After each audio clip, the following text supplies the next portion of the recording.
It is 3 minutes after 10 and you are listening to James O'Brien on LBC. Good morning. I mean, we do this occasionally, don't we? It washes by you. Washes over you. Does it wash by you or wash over you? I don't know. And then occasionally something happens and you just sort of sit back and marvel at the madness of it all. There's a story today in the Financial Times. Jim Pickard has picked up on the case of the curious cousin. Do you remember? That's rather good. That's very Agatha Christie. The case of the curious cousin. Do you remember Boris Johnson's cousin, distant cousin, who popped up and offered to guarantee an £800,000 loan after being introduced to him by the bloke who he then put forward to become chairman of the BBC? Turns out the cousin got lined up potentially for some sort of plum job as well. And you sort of see these stories. Obviously, if you're me, you think, oh, God, that's another one that I didn't get into the book. But the normal people, it's just not normal. This isn't normal. And that's the British equivalent, which still, thankfully, is a little bit more, what's the word I'm looking for? Anodyne, a little less serious than the American equivalent. But the American equivalent is absolutely bonkers now. So Donald Trump, just off the top of my head, right, is a convicted sex offender. He has been heard boasting on tape about official secrets that he stole from the White House. He has been heard on tape trying to steal the last election by pressuring politicians and officials in Georgia to find him votes that hadn't been cast. The evidence is absolutely irrefutable. The vagaries of the law and court cases in the American legal system mean that convictions are by no means guaranteed. Just we have to be careful what you say at this point. But one can think of a few instances from American legal history that rather challenge naive presumptions. But it is truly breathtaking, and yet here we are. It's quite incredible. So this mugshot appears overnight, and immediately Donald Trump is selling T-shirts with it on. And it's the point about the evidence, isn't it? And listen, if you're sitting there thinking, oh, Hunter Biden's laptop or something like that, then, in many ways, you're listening to the right radio show, but for the wrong reasons. Because the idea of any equivalence or balance or, yeah, but in this kind of scenario is absolutely crackers. Truly, truly crackers. And yet here we are again, with him way ahead in the polls, I think beating Biden in some opinion polls, and conscious of the fact that his best chance of avoiding jail is probably becoming president so that he can pardon himself, although that applies only to federal crimes. And I think the crimes in Georgia that he's accused of would not be subject to a presidential pardon. There was once a fella, I think in the 30s, who campaigned to be president of the United States from a jail cell. And how far back do you have to go for an absolute cold shower of normality? It's only Barack Obama. That's it. You just go back to that. Now, he wasn't the Messiah, but neither was he a very naughty boy.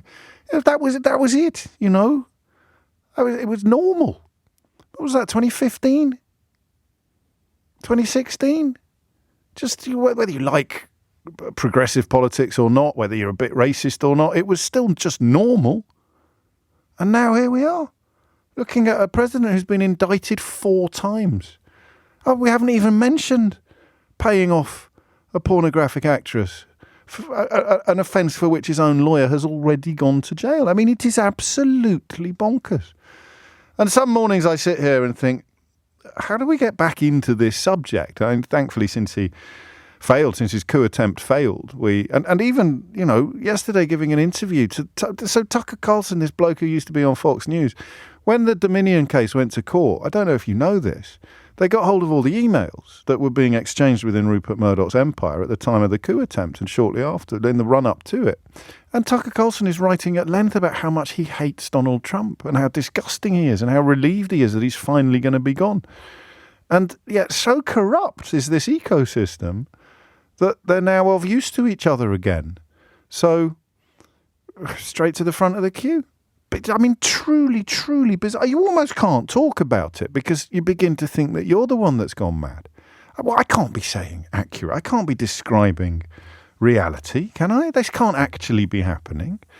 And then, as I just said a moment ago, you see it's everywhere. And it's like something at a Doctor Who now in this studio, because we've got all the live news channels on, and for some reason they've all just put up the mugshot. Just, I mean, it just sort of flashed up in front. Oh, thank goodness for that. The BBC's doing something about Ofgem. That was quite spooky. That was like a sort of Doctor Who moment where sort of the walls start closing in, and it's this big orange face closing in like the rubbish dump in the first Star Wars film. The walls are save me. And I suddenly thought back. I think it was January 2016, wasn't it? It was January 2016. And it was described at the time as a joke, but for some reason it resonated beyond the usual bilge that he was burbling about, didn't it? You'd seen the nastiness by then. You'd seen the absolute depravity, the complete absence of anything that remotely resembled morality or a compass. But you probably hadn't fully appreciated the contagion. You hadn't appreciated the contagion and his understanding of the worst of the worst. It's such a bleak worldview to think that you can do disgusting things and still be cheered to the rafters. It's such a, I think if I had to determine or describe what is most disgusting about Trump and, of course, to a lesser extent, Johnson, it's their knowledge that they can do disgusting things and retain the affection of lots of people. You know, if Johnson had got into the race when Truss resigned, he probably would have won. The Conservative membership probably would have carried him back into Downing Street, and he would have been there when the Privileges Committee report dropped and he got recalled from his own constituency. Incredible, really, but thankfully a sort of watered-down version of what's happening in America, but precisely the same problem of personality cults, corruption on an epic scale, all stemming from one depraved individual. A system cannot cope with somebody so utterly devoid of morality, so utterly devoid of ethics. Not just devoid, because that speaks of a vacuum or an emptiness. What's the opposite? Well, I suppose depravity is the word that I keep using because it seems to me to be the antonym of morality. And it's their knowledge that they could do it.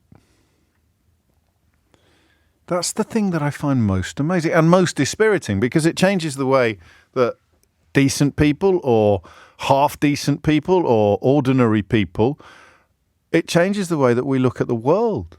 You know, you know, obviously that we've had Hitlers and we've had Stalins, and they can retain the support and the popularity of a population. But you always think of it as in the history books, or well, it can only happen if you're like Kim Jong-un and you've managed to completely deprive the population of information. You've managed to completely control the flow of truth.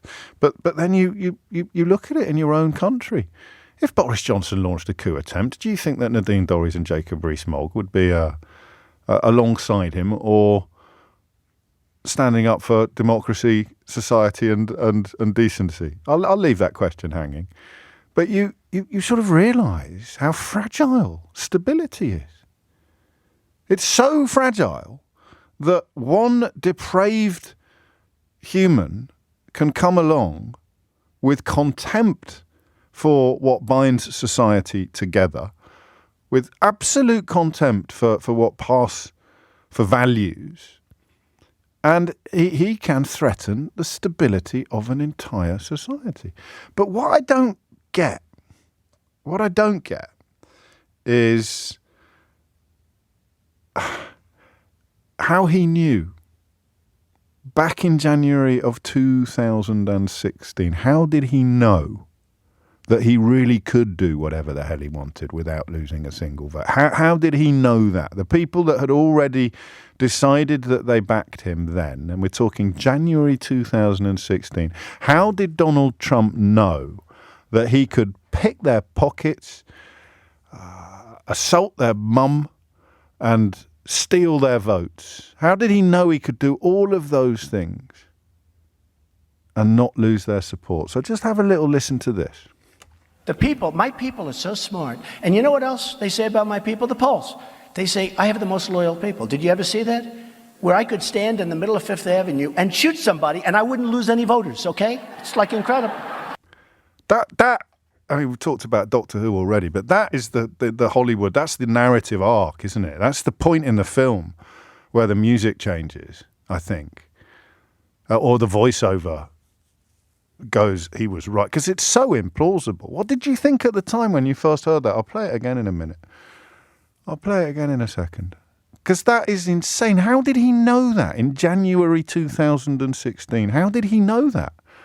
You know, his commercial career was, impressive in some ways, although all sorts of question marks hang over legality, taxation and tactics. He presented an image on The Apprentice, but I can't imagine Alan Sugar being able to do all of the things that Donald Trump has done without losing the support of a single voter. And it's that base there, isn't it? How did he know? Maybe he didn't. Maybe it was a throwaway line that has come true. But my God, talk about a self-fulfilling prophecy. It's absolutely breathtaking. I wonder whether a script editor would actually send it back and say, nah, you can't say it. No, you can't say that. Don't be daft. I can't say you can't shoot someone on Fifth Avenue and not lose a single. But he could. What would they claim? That it was a hoax? That it was, Alex Jones, his big supporter, Nigel Farage's mate. He claimed that the Sandy Hook school massacre was a hoax, didn't he? And people believed him to the tune of millions and millions and millions of pounds that he made in profit from these people, the same people that supported Donald Trump. What is it that they understand about their victims, their marks, their voters, their supporters, whatever you want to call them, that is so utterly elusive to the rest of us? Well, I hope it's not completely elusive because we're about to do a phone-in on it, but it's incredible, right? So, this is prompted by the mugshot, which obviously I can't do on the radio. But if you haven't seen it, excellent coverage as ever over at lbc.co.uk. It's a bizarre picture, but it's one that he's already boasting about, already using as propaganda. I don't know that it will move a single needle. I think if you've already swallowed the Kool-Aid, then you'll think that it helps Trump. And if you are living in the real world, you'll think that it doesn't. It's that simple. It's an alternative reality that he has offered to people, a completely bogus reality in which he won the election and he didn't start a coup and he didn't steal documents and he didn't try and rig the votes in Georgia and he didn't pay off a pornographic habit. It's completely ridiculous. What do his supporters even do on that? Do they just not care, or do they believe the lies, or have they switched something off? Or was it never switched on? And how did he know? How did he know that he could do absolutely anything without losing the support of people that you might have lived next door to, or people that you might have gone to school with, or people that you might have sat next to at work, people who are not aliens? How did he know? 0345 6060 973 is the number you need. How the hell, I'm going to play it one more time and then I'll say, how the hell did he know? My people are so smart. And you know what else they say about my people? The polls. They say, I have the most loyal people. Did you ever see that? Where I could stand in the middle of Fifth Avenue and shoot somebody and I wouldn't lose any voters, okay? It's like incredible. It is incredible. I can agree with him on something. But how did he know? 0345 6060 973. 20 minutes after 10 is the time. He knew in 2016 that he could do whatever he wanted. He didn't say, I'll be stealing official secrets or stealing votes or paying off pornographic actors or stealing official secrets and lying about all of it. He used an analogy of shooting someone on Fifth Avenue, but he knew he could do all of these things without losing a... How did he know that he could do all of these things, do anything at all without losing a single vote? Frederick's in Thamesmead to kick things off. Frederick, how did he know? Hey, James, this is Cedric in Thamesmead. It's been a while. Hello. This all started before 2016. If you remember, Newt Gingrich was head of the Republican Party. And he's changed that whole messaging around, where he was encouraging people to get upset about, this is why this is happening to you, whatever. And Trump picked up on that. And, he was a Democrat initially. If you remember, he supported Kamala Harris. But he picked up on that, and Trump... Was it Gingrich or Sarah Palin who moved first into that territory, that Tea Party territory, which I think you're describing? Well, I think this was before Sarah Palin, because Newt Gingrich, if you remember, he was the head of the Republican Party at one time. Leader of the House Republican Conference. Yes, and when he came in, he's the one that started changing their messaging, and which has, then the Republicans said, oh, look, we're gaining power, and they just kept and that's why they still do it to this day. Yeah, but I get that. But what I don't understand is that when these balloons burst, they carry on holding them and thinking that they're still inflated. That it's not so much the tactics today that I'm examining. It's the impunity. It's his knowledge. Because Newt Gingrich wouldn't have thought he could shoot someone on Fifth Avenue and get away with it. But see, Trump is like a psychopath, and they can be quite clever at manipulation. He's like a snake oil salesman, and so in my opinion, he's probably created. Someone would have to confirm this. One of the world's largest cults in the country. But snake oil salesmen get run out of town. I've read my Mark Twain. They get tarred and feathered when their scam is unveiled. When their scam is discovered, they get lynched. He keeps selling them the oil. He just keeps selling them, and they fall for it. And once they become a member of the cult, then he can just do and say whatever he wants, and they believe it. They no longer use common sense. Well, that's the amazing thing. I think we're still looking at the how does he get their support in the first place element of the conversation, rather than how does he retain it after. It's as if at the end of an episode of Scooby-Doo, they take the mask off, and it's it's the owner of the amusement park, and instead of carting him off to jail, all of the townspeople put him back in charge of the amusement park. But he keeps tapping into that anger that they have of why am I in the situation, and he just keeps tapping into that and keep feeding it, and eventually they're radicalized, and then. And then that's it. Then he can literally do whatever he wants. He can stand up in public and say black is white, up is down. I won the election, and they will go with him. I'd say it's breathtaking. Thank you, Cedric. It's 23 minutes after 10. You're listening to James O'Brien on LBC. I must rein in my impatience, because I haven't got a clue. So the idea of how he can hang on to it. How did he know? That's the bit I don't get.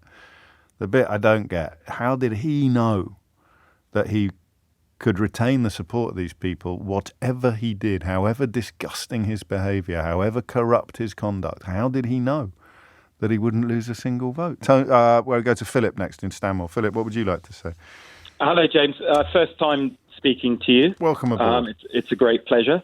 So I'm a photographer, and I've got two instances where I've met and photographed the Trumps. Okay. And I want to try and see if I can get to your question and give you some answer on that. But just to give you the background on the two instances, the first time was back in the mid-90s, and I photographed Ivana Trump's engagement party to Ricardo at Scion House. Right. This is back when the Duke of Northumberland was still there and partying and very much part of the scene. And it was a very memorable engagement party. I was one of the official photographers. And something quite amusing happened there. I can tell you the funny thing that happened, because it does link with what happened later. And I didn't have to sign any NDAs or anything. So basically, it was a fun evening, lots of very famous people there, obviously. And I was sat down ready to photograph the speeches, and Shirley Bassey, impromptu, just leapt into some great song. It might have been Diamonds Are Forever. And it was just this bizarre moment of me being crouched down at the feet of Shirley Bassey as she belted out, I think it was Diamonds Are Forever, and the sort of room-stopping, memorable moment. And that just always stayed with me. Now, a few years ago, I was then at another function, and Ivanka and Jared Kushner were there. Right. I'm not sure the Shirley Bassey story has helped me to a better understanding of Trump's diabolical genius, Philip. So I'm going to hopefully get there. I know that you're pushing me to hurry up. So basically, meeting Ivanka and Jared, and I wanted to mention to Ivanka that I photographed Ivana's engagement party, and I thought I would kick off with the story about Shirley Bassey and break the ice. Yes. Now, to get to your question, despite my feelings about Donald Trump and so forth, and what he stands for and everything he's done, the moment I was in the company of Ivanka and Jared Kushner, there was for sure a feeling where I was slightly under a spell. Now, I've met and photographed many, many famous people. Really? And I don't get like that. It's very rare, and I'm certainly not going to start swooning. No. But in the moment that I was standing with them and chatting to them, I did for that brief moment forget about Trump and everything that, as I said, he represents and he's done. Now, there is that star quality element. And I imagine for many people in America who would never get close to someone like that, Donald Trump, he's put on a pedestal. He's seen as a god. He's a figure to be admired and worshipped by those people.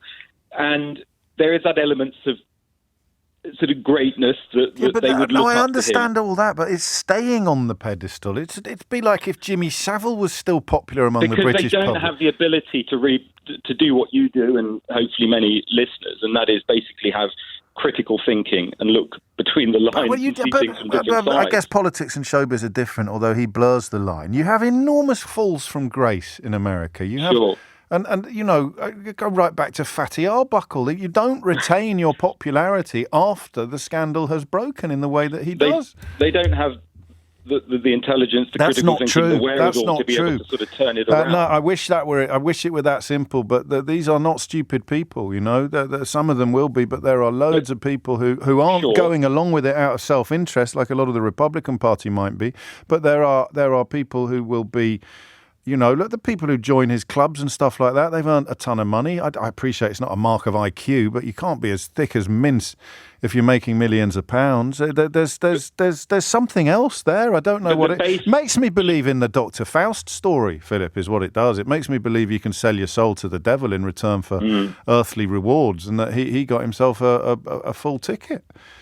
But I think the base is so, as you quite rightly said, the people that are not so bright, is so huge. I've never said that. Massive momentum is so great that it's sort of a juggernaut that overpowers. Maybe. I don't know that I have said. I don't think I do think that. If I have said that in the past, I mean, obviously, the ease with which you can gull people is related slightly to their levels of education, if not intelligence. But this is half the country, man. So whatever percentile you go for, this is half the country. It just doesn't work, and it won't be the thickest half. There'll be blurrings and perforations and dotted lines. Thank you, Philip. Auto suggestion. Perhaps maybe I'm looking at it from the wrong angle. Scott suggests maybe he's just brilliant at auto suggestion. So he actually puts the line into people's minds. He didn't know he could get away with it, says another texter. At that point, he was setting the scene in the minds of his supporters. Mark goes down the psychopath route. Says the reason he knew is because he's a psychopath. He believes he can do anything. It's his belief that he is always right and can't be wrong. And therefore, it would be the most normal thing in the world for everybody else to think like that. That maybe, I haven't got the psychology training to comment on that. But if you truly believe that yourself, then it wouldn't be remarkable to you that your supporters believed it as well. Bob in Leeds says it was the work he did on Barack Obama's birth certificate. Never forget that's how he started gaining his base. And that, I think, was lifted straight from Fox News, wasn't it? Because Barack Obama was black, he couldn't be American, which is, National Front style rhetoric. You can't be British if you can't trace your family back to the Doomsday Book or whatever the modern equivalent of that might be. He got his playbook, I like this, from US Wrestling. He's had a lot of interaction with this community and has seen the power of the illusion and the sheer stupidity of the American people. Ed Balls did a documentary covering this link, and it all made sense. I think there is something in that, actually. But again, I reject that stupidity. It's more subtle than stupidity. It's different from stupidity. We've got family friends who moved to America 30 years ago. We kind of lost touch and then got back in touch about 5 years ago, and they were massive Trump fans. Massive Donald Trump fans. It just and I haven't checked in, but presumably still are. It's just gone 10:30. Thomas Watts is here with your headlines. 10:34 is the time. You are indeed listening to James O'Brien on LBC, where we turn our attention to Donald Trump, once again, to mark the mugshot, really, as much as the latest indictment, this time on racketeering charges, along with, I think, 19 alleged co-conspirators. And the list is just ridiculous now. The list is absolutely ridiculous. Any one of these offences would have been enough to derail any other politician at any other point in history. I used to resist, I don't know if you remember, I used to resist the parallels with Boris Johnson out of a sort of slightly misplaced sense of patriotism. I think, oh, well, the Americans might fall for this, but there's no way we would. It's my own little brand of English exceptionalism. It's the closest I ever get to being a Brexiter, I think, except I have faith in good things as opposed to belief in either non-existent things or bad things. But the idea that we weren't witnessing a similar collapse in standards, a similar abandonment of probity and integrity, I can't sustain that anymore. Of course we are. We have. But the support remains. That's the bit that I don't understand, you know. I'm trying to think of a parallel outside politics. It would be like people retaining a deep affection for Jimmy Savile, wouldn't it? Or claiming that who else do we bet? That Rolf Harris had been the victim of a conspiracy theory or some sort of hoax. There will be a tiny number of people in those categories, no doubt, lurking around on Facebook somewhere, but how does Trump pull it off on the scale that he pulled it off? Tony's in Greenock. Tony, what would you like to say? Hi, James. Thanks for taking my call. I'm unable to answer your latest question. I was going back to your initial question about how he managed to get where he is. You seem to think there was some sort of plan or scheme that he had. I think he was winging it for a lot of the time and just seeing what he could get away with.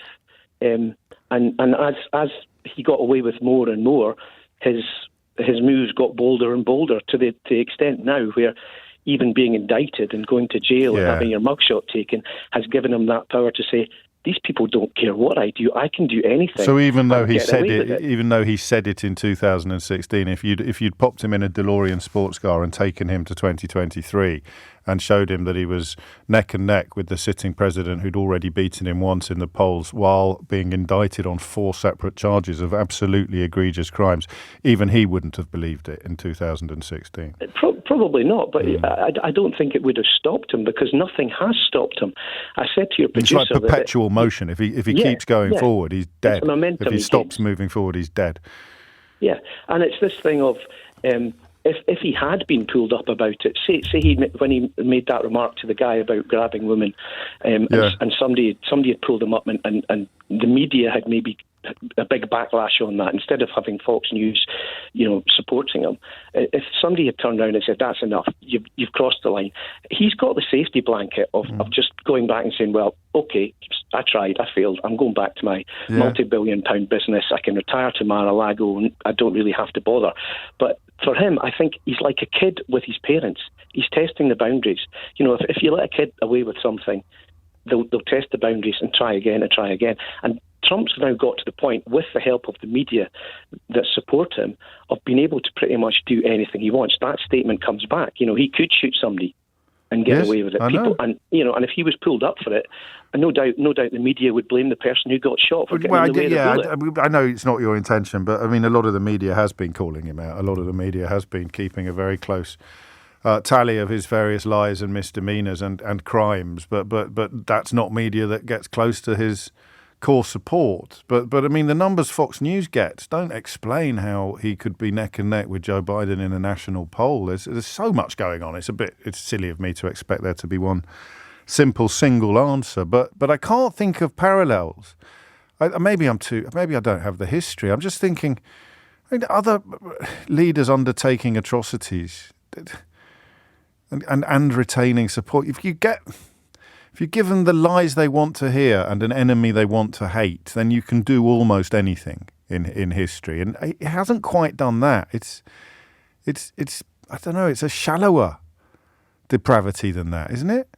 Yeah, but the worrying thing for me, though, James, is when will it stop? At what point will he say enough is enough? Well, he never will. I don't think he ever will. No, and if he gets in for a second term, well, he won't make the same mistakes again, will he? With regard, I mean, you've seen some of the affidavits about what will we do if people don't like it. I said, well, that's what the Insurrection Act was designed for. That is literally positing the notion of putting American troops on the streets to quell protests against the corruption of a democratic election. I can't believe I'm saying these words about the United States of America in 2023. But what is even more shocking is not that we're talking about that happening in America, that conversation being conducted in the White House. That's what the Insurrection Act is for. We would send in troops to suppress protests to shoot Americans protesting against our robbery of an election. But we're talking about the guy being on the comeback trail now. That's the mad bit. Thank you, Tony. Lewis is in Putney. Lewis, what have you got? I think you were right when you said that he gives people someone to hate. In this particular case, it was Hillary. Yeah. And I'm not particularly blaming her for being who she was or anything. Sure. I'm just saying that after 8 years of Obama, the Republican base, as it were, had been told for so long about how corrupt Obama was and how awful he was and how terrible, Obamacare was socialism. And then here was Hillary going to continue it all. And she was, the Benghazi thing, whether or not but I don't think you can cite evidence of Hillary Clinton's fallibility in it, because, it's like comparing Diane Abbott's mojito on a train or Keir Starmer's curry in Durham to Boris Johnson arranging secret loans and promoting people who helped facilitate them to the chairmanship of the BBC. It's like comparing the illegal prorogation of Parliament to being a bit late for a bus. Hillary Clinton had, skeletons in her closet. But how can someone look at that tiny little skeleton and think it's the end of the world, and then look at the army of skeletons marching? Well, they're not even in his closet. He's wearing them as earrings, and think that that's all absolutely fine. Because that's what they've been told. If you think about it, like the drip effect of the right-wing media for Brexit. Yes. Like with Hillary, do you remember years ago Top Gear did a tour of the southern states? I may have missed that, Lewis. So you're going to have to. I hope it's as good as the Shirley Bassey anecdote we got earlier in this hour. Well, no, but this is the thing.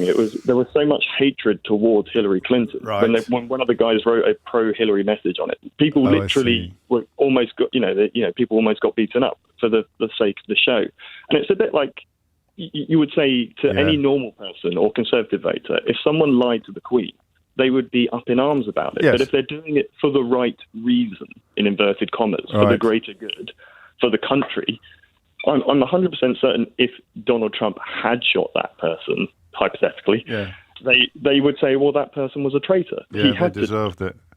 Yeah, they give someone... And how did he know that? How did he know? Is it just a lifetime of selling people tut for a lot of money, a lifetime of mugging people off? And taking all that, because taking money and taking a vote probably are quite similar processes, perhaps. But it's a very slow process. But I think, again, like the other callers said, it's multifaceted, like all things. But I think he just saw gradually over time, especially building up to it when he said the Muslim ban, and then people weren't, like the Republicans weren't fully against it.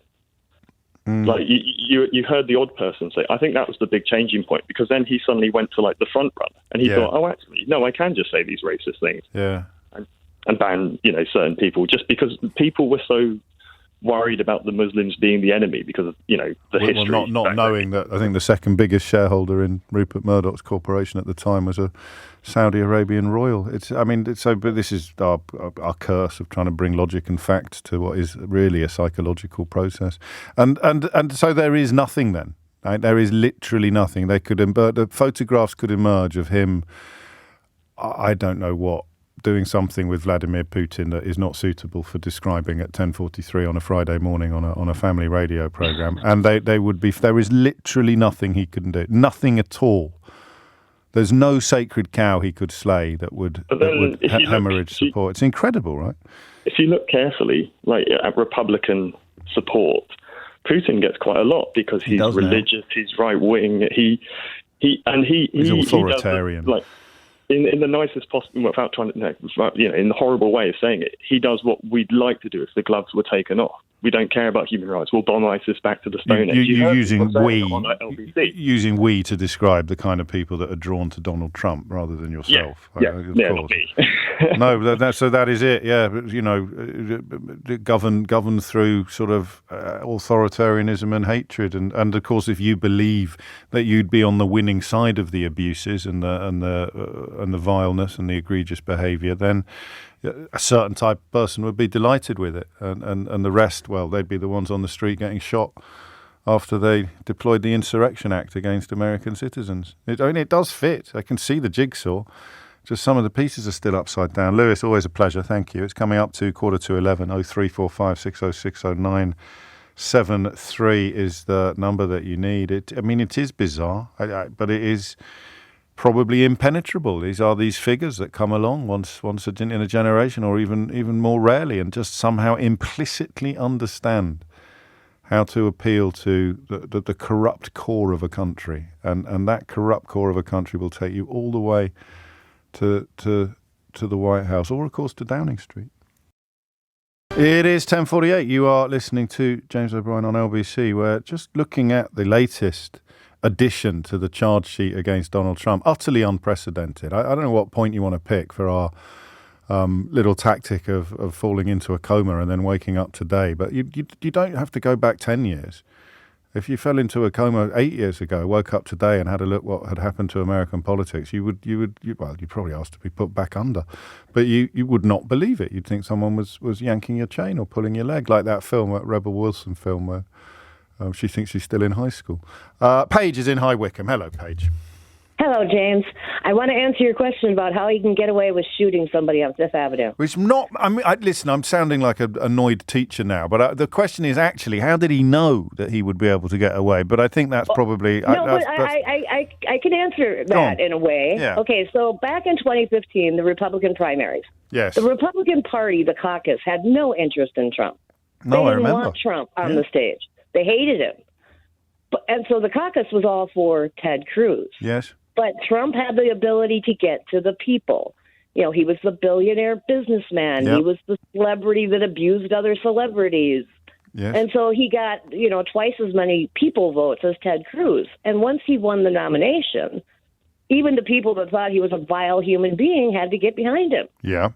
Because they needed the presidency in every other spot. Sure. So he had the entire Republican caucus. You had the entire, the donor society behind him. He was invincible. But you also have to remember, he didn't win the most votes in 2016. He won the Electoral College. Sure. And that's what he tried to recreate in 2020. By getting the votes in the votes in the right place. Right, in Georgia. No, but he's still. I don't accommodate this quibble, because he got and for what he is, he got an epic amount of votes, and for what he is now, the support that is being demonstrated in the polling is utterly obscene. I'm not buying the polling, but remember, Biden got more votes than Barack Obama got.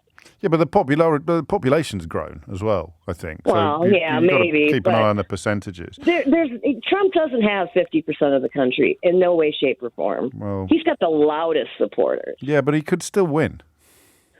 I don't think so. Well, I don't want him to. But you can't say it's. I mean, he's way ahead. He's nominations. I give him a 20% shot. Oh, yeah, well, I hope you're right. Well, I hope you're wrong. I hope it's a 1% shot, but or a 0 or a 0 or minus 5% shot. But it is just to show you something. The mugshot appeared on CNN last night in a bar, and the entire bar celebrated seeing his mugshot. That's a meme. That's a football bar. That was when England scored a goal in the last World Cup, and someone's changed. Well, it could be. No, it is. Trust me. My colleague James on the LBC digital side of things heard me talking about it earlier and politely pointed out that it was a doctored image. In New York or something? It's a doctored image. It's a football bar. They've changed what's on the screen. The crowd is real. But the point at which they all started throwing their drinks around was not when the mugshot came up on the screen. It was when probably a football game. It was when England scored. Yes, it was when England scored a goal. But don't worry, I fell for it too. Thank goodness someone in the office was paying attention. Paige, thank you. 10:52 is the time. It's everywhere. I turn. And you know, the charges that he's facing are charges designed to bring down mafia organisations, racketeering bosses. It's quite incredible, but there it is. They're still cheering him. Thank you, Paige. Always a pleasure. Rebecca is in Sudbury. Rebecca, what would you like to say? Yeah, I was just thinking about the kind of psychology behind it. I'd lived in the States for 16 years. I've been back for some time. Right. But there is an absolute love of the rebel and counterculture. And he's sort of a symbol of the sort of first rebel for the right-wingers and the racists. Yeah. So if you picture him shooting somebody in Times Square, if the people that support him believe that person is black or a liberal, they don't care. They deserve because there's it. a gun culture. They yeah, deserve exactly. it. So I just, and not just that. Really So all I had to say. you've got the opposite problem to me, Rebecca. But there's also I mean, it's not just giving people permission to hate. I think what I may have missed in the early days was people believing the threat that someone is going to take away something you value. So that's part of the American psyche. I don't know. You know, they're going to take away your guns. They're going to take away your whatever it is. But Barack Obama's going to steal it, so you don't have to have a desiccated existence. You don't have to be poor or uneducated or angry if you believe the other lie, the lie that Hillary Clinton is going to steal your guns. Then I really believe that is a huge. They'll go anywhere with you if they promise to protect your guns. They'll go anywhere with you. Yeah, and we don't get that in Britain. I have friends in America who are. I mean, they're friends of my parents, but they're Republicans. They hate Trump, but they love guns. Yeah. And so there's the whole aspect. To us, it's very shocking. The idea of someone saying you're going to shoot somebody in America. It happens all the time. It's a very good point, and there's an inherent belief that they have the right to do. You know, the right to bear arms is a bit of a euphemism, isn't it? It's the right to firearms that they're really talking about. And I guess he'd also seen the success of some media outlets. So thinking of Alex Jones's show on, I think it was called InfoWars, and Steve Bannon's Breitbart was making progress, and he'd seen the racist lies that people were prepared to believe, not just believe, but passionately believe, and figured that he could have a bit of that. In parts of the States, the idea of shooting a certain type of person still today is not shocking. And it's horrible and it's unfortunate. And that's why, but for so long, you know, the idea of counterculture in America was leaning towards the rebel and the left. Yes. And now the idea of counterculture in America is leaning to the right-wingers. Well, it's just like people in this country who claim they're anti-establishment while banking at Coots. Yeah, there are so many bikers that support Trump. You know, he's seen as a rebel, and he just refuses to. He's just very bad-mannered and refuses to obey the basic standards of society, and some people relish that. And you've actually helped me understand something that had eluded me for a while, which is why would people believe the Sandy Hook hoax? But the idea that Sandy Hook was a hoax, and the answer, of course, is that sometimes people get shot who they don't think deserve to get shot. And at that point, the people who fetishise gun ownership have to believe that it didn't actually happen. So that psychological, there's a jigsaw piece that I've just turned over, or Rebecca has just turned over for us. Because you sit here as a Brit, and you think of Alex Jones. I personally think two things. I think, first of all, how could anybody be so disgusting? And then how could anybody believe him? And if you want a third thing, you'd think, how could Nigel Farage agree to go on his show several times after he was telling the lies about Sandy Hook? Children being murdered, being a hoax. But it's about guns. And I guess Trump understood that implicitly. So Rebecca's analysis is clear. He can shoot someone on Fifth Avenue because his base will believe they deserved it. But when people who don't deserve to get shot, then someone like Alex Jones pops up to claim that they weren't really shot at all. And what I think was the first media interview that Trump did, either after announcing his candidature or even winning the election, I forget which, it was with the fella on InfoWars. Alan's in Manchester. Alan, what would you like to say? Yeah, I think, morning, James. Hello, I think what Trump has tapped into is the globalisation, where the steelworks in Pennsylvania, the coal works are all shut down, the car works around Detroit, and all these jobs went abroad. And basically, he's turned around to people who've been made unemployed, and cities like Detroit have become ghost towns. Yes. And said, you vote for me, I'll make America great again. A complete lie, but desperate to believe it, and then they might. Well, we had James. We had the same with Brexit with Johnson and Farage, yes, backed by the right wing press, but what I was saying to your producer, I'm an engineer by trade, right, and I've got a tool in my toolbox. It's called vice grips. Originally, they were made in a town, DeWitt, in Nebraska. And the story I read or got told, in that town of 15,000 people, half of them worked at that factory. The company got took over, they shut the factory, they moved all the production to China. So people just turn around and say, well, mainstream politics has failed me. Yeah. I've done my bit, I've worked hard, I've paid my taxes. And this is one thing that Trump has been able to tap into, and very much the way Johnson did. With his, this sort of the good old days, bringing back even whether it was a real or a mythical rose-tinted view of the past. And then of course all the people you're talking about are sitting driving Japanese cars or watching television made in China and playing on iPhones that were made in China as well. But you don't need to be logical to rile people up, do you? In fact, less logical you are, the more. I don't know if you know Manchester, James, but where City's ground is. Yeah. In the 80s, that was the workshop of Manchester. There was firms there, and it employed skilled labour, good jobs, and that went with Thatcher's deindustrialisation. That went overnight, and people do become disillusioned. They've done the right thing. They've turned up for work, and all of a sudden, I get that. That's definitely part of the jigsaw, but it doesn't explain the Fifth Avenue angle, Alan, does it really? Unless you just buy into it so completely that you can't contemplate checking out ever. But James, you just said something before. As a Brit, go on. As someone who's British, I do not understand this fascination the Yanks have got with guns. No, that is definitely a big part of it. They scare me. That the thought that in America, I could go down to my local supermarket, get me weekly shopping, fill up the car with petrol or gas, and then just go in and buy an AR-15 assault rifle with 200 rounds of ammunition. Yes. Just by showing me driving license, I just don't get it. No. It's beyond me.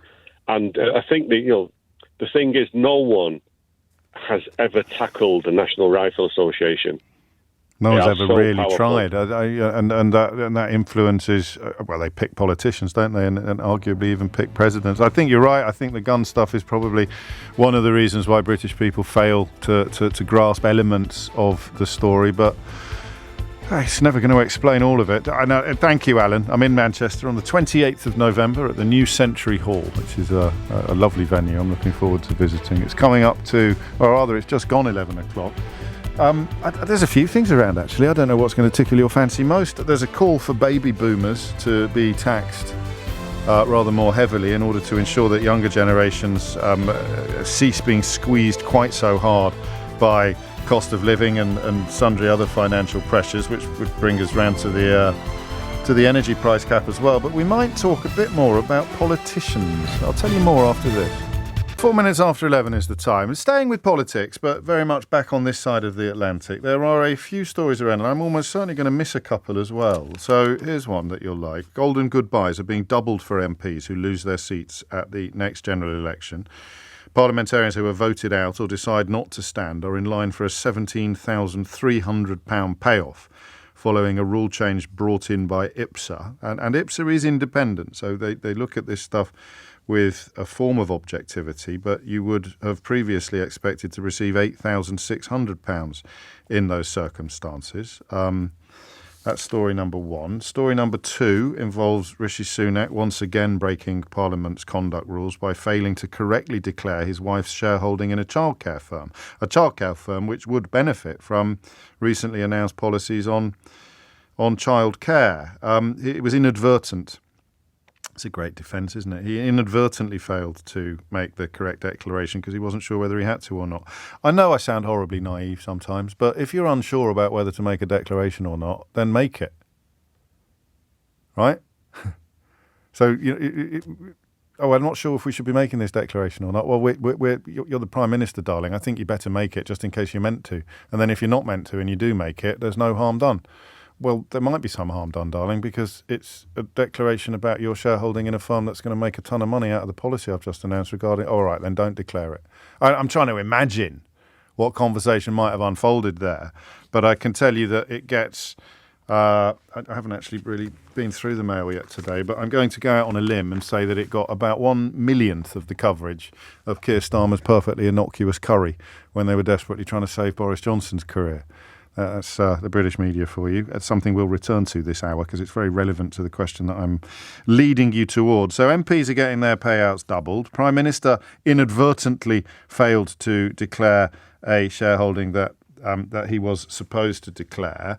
I've got a story about more than 100 MPs receiving freebies worth about £180,000 in total over the course of this summer.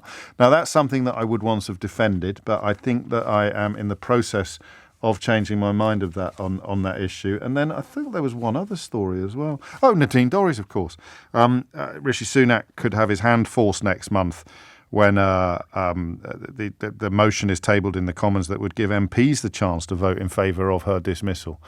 It's quite bizarre, isn't it, that the people that we had particular issue with over the last few years have turned out to be exactly what we feared they were. You know, I've been fooled by some of them, like Rishi Sunak. But your Jacob Rees-Mogg or your Donald Trump, your Boris Johnson or your Nadine Dorries, the ones that you might have described as the public enemies numbers 1, 2, 3 on this particular programme, have turned out to be, if anything, even worse than we feared. Dorries now is utterly beyond parody. The combination of ignorance and arrogance that you would need to be embarked upon the course that she is currently embarked upon is beyond articulation. You and I, not unlike the conversation we had in the last hour, you and I cannot get inside a mind that would contemplate, never mind actually do what she is currently in the middle of doing. Months now since she said she was resigning with immediate effect, in a massive huff because she didn't get the most ill-deserved peerage since Evgeny Lebedev's. And yet she still hasn't resigned. I mean, it makes a mockery of Parliament and democracy on a scale that would once have been shocking. But, you know, in the post-Brexit Britain, it's not even the most egregious contempt of Parliament that we've seen in the last 6 months because Boris Johnson's still around. So there's 4 stories. Dorries just behaving, well, like Nadine Dorries, really. That's probably the most insulting way to describe it. You've got, and that's plenty of people on her own side now who are joining calls for her to do what she said she would do ages ago. The last MP to be ousted was Peter Baker in 1954. Shortly after being jailed for 7 years for forgery. Tory. So you've got the payouts doubling, you've got the freebies, you've got the Prime Minister inadvertently failing to declare interests or his wife's interest in a firm that could benefit from government policy, and then you've got this story about more than 100 MPs enjoying free hospitality to concerts, sporting events, and the institutions giving away these tickets are banks, oil companies, the gambling industry and media firms. So almost certainly this will include politicians being invited to events hosted by this company, by the company that I work for. I think it's important to get that out there. And I would once have thought that was absolutely fine. You know, if I'm boogieing away at a big gig and there's Matt Hancock standing next to me doing a moonwalk or doing the robot, then, you know, it might spoil my day slightly, but it seems perfectly reasonable for these people to be invited. 10 after 11, I'm not sure anymore. I don't see how you police this without saying you can't. You're a politician. You can't accept hospitality from anybody. But that's a small part of the conversation that I want to have. The conversation that I want to have is this. Why do we now hold politicians? Why do you personally now hold politicians in such low regard? I'm looking really at the payouts doubling for losing seats at the next general election, and I'm 60 to 70% confident that I would once have defended that. I am historically someone who believes MPs should be paid more money than they currently get. I see an MP salary as something that should be viewed alongside the salaries of consultant doctors when they are sufficiently increased as a consequence of the current industrial action. Or I mean, that's part of the problem, actually, is that I might say head teacher, and then you'll tell me how much head teachers earn these days, and I'll go, crikey, no wonder they're on strike. But I just don't, I see that it should be, at least a six-figure salary to be a member of parliament. It should be recognised by society as a role deserving of a significant reward. I used to think that. I think I still do. But there's something so tin-eared about IPSA's decision here to double the amount of money they get if they step down or lose their seats at the next election that I just worry it's going to add to this sense we've got of politicians being contemptible now. And I think it's really dangerous. I think it's really, really dangerous. I remember when Farage started talking a lot about the political class, and you thought, what's he on about? The man's desperate to be inside the Parliament, desperate to be inside. Well, he is now. He's got all his dreams have come true. The right-wing media treating his every burble and burp as if it were ex cathedra, and Rishi Sunak and Suella Braverman dancing to his rancid tune. So the political class, what did he mean by the political class? He meant the corridors that he's excluded from on the grounds of his repellent views. But now his repellent views are mainstream Tory policy. He doesn't seem to have a problem with the political class anymore. So I wondered what he meant by that. And then I think of the curry. And I think of Diane Abbott's mojito on a train. And I think of that bloke who used to stand on St. Stephen's Green intoning, all politicians are liars, all politicians. And I think that the country is in a place that it wasn't in when I was younger. It wasn't in when I started doing this job. There is a sense that politicians are worse than ever. And the problem is that the ones that really are worse than ever, like 30p Leenock and what's his chops Gullis, and Dorries, these are the people most beloved of the British equivalent of Donald Trump supporters. So normal people, if you like, people who aren't seduced by promises to be even more cruel to refugees, or people who aren't seduced by claims that people who are poor are only poor because of their own fault. Why are we holding politicians in such low regard at the moment? 0345 6060 973. Because I don't think it's fair. There are obviously good politicians out there, and there are obviously good politicians in all parties. But the sense I have at the age of 51, the sense I have is that we as a population, and I could be wrong, in which case I'd actually quite welcome being wrong on this one, 0345 6060 973. But look back over the last 20 or 30 years. I remember when I was my dad was taking me to the theatre, and we met Dennis Healy, and he knew who my dad was because of his job as a journalist, and it was a really magical moment for me as a kid. Meeting, and I'd have felt the same about Sebastian Coe was a Tory MP, and Dad introduced me to him, and it just the idea that politicians had our respect in a way that I don't think they do now. Why? And I for the record, I don't think it's fair. I think it's really bad for democracy. My theory, and you're welcome to pick this apart, my theory is that the right-wing media, in order to protect their politicians during a period of unprecedented dishonesty and corruption, have had to pretend that politicians from the other side of politics are just as bad. That's how you end up with 14 front pages about Keir Starmer's curry, while Boris Johnson was urinating all over parliamentary tradition and political probity. That they have to pretend. That's why Diane Abbott's mojito on a train gets more coverage in the Daily Mail than Nadine Dorries' utter dereliction of duty. In fact, Nadine Dorries gets a column off the Daily Mail. Just stop and think about that for a minute. She get rewarded for being awful. So they have to then portray, and that dreadful website, the Guy Fawkes website, exists almost entirely to pretend that left-wing politicians are as bad as right-wing politicians. So that's my theory. There's no one's infallible. There are crooks and fools on the Labour benches. Of course there are. But the Tories in their current guise, post-Brexit, are off the charts.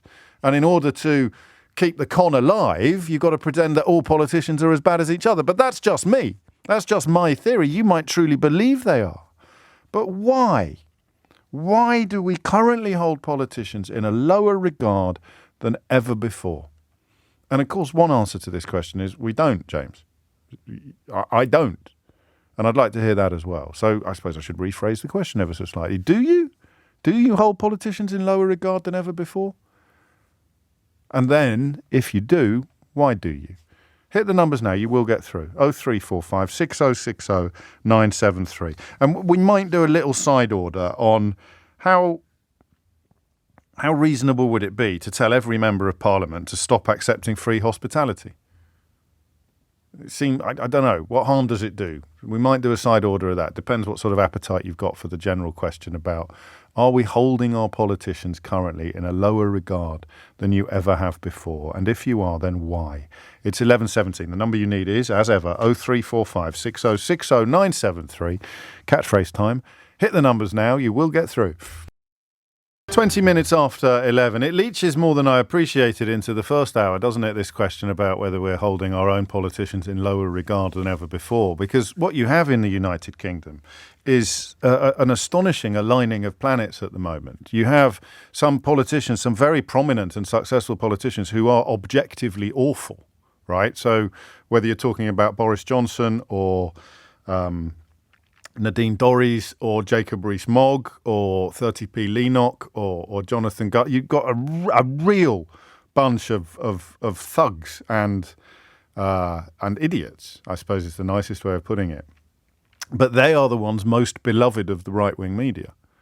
So they are the ones being given the shows on these funny little new TV channels. They are the ones being given columns in the Daily Mail. They are the ones being feted. So you've got this appalling, distorting lens whereby some politicians are truly hideous. I mean, genuinely, historically hideous. But for reasons that we will explore together now, they are the ones that the right-wing media love.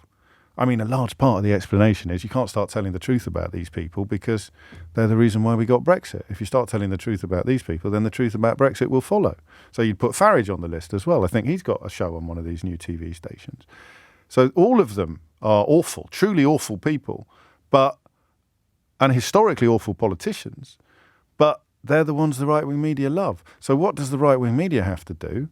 Well, it has to ignore their awfulness or lie about their awfulness or reward their awfulness, but it also then has to portray the ones who aren't awful as awful. And that's how you end up in a country where the idea of MPs getting a pay rise or getting a generous payout if they lose their seat at the next general election can be portrayed as terrible and dangerous. Steve is in Villefranche-du-Queyrin in France. Hello. It's just outside Stoke-on-Trent, isn't it? It's very close, James, actually, yeah. What would you like to say? What I'd like to say, I'd like to take your idea of MPs' pay a bit further. Yes. If we want decent MPs, then there's only one way to do it, in my view, which is to pay them a generous salary that makes it worthwhile becoming an MP, so that people who aren't necessarily able to fund themselves can actually stand as MPs on the basis that if they get the job, they'll be very well paid. But the corollary to that is this. No jobs outside Parliament. You do not take any commercial activity on at all. You're not allowed to. It's made illegal, punishable, by the way, by a jail term if you do.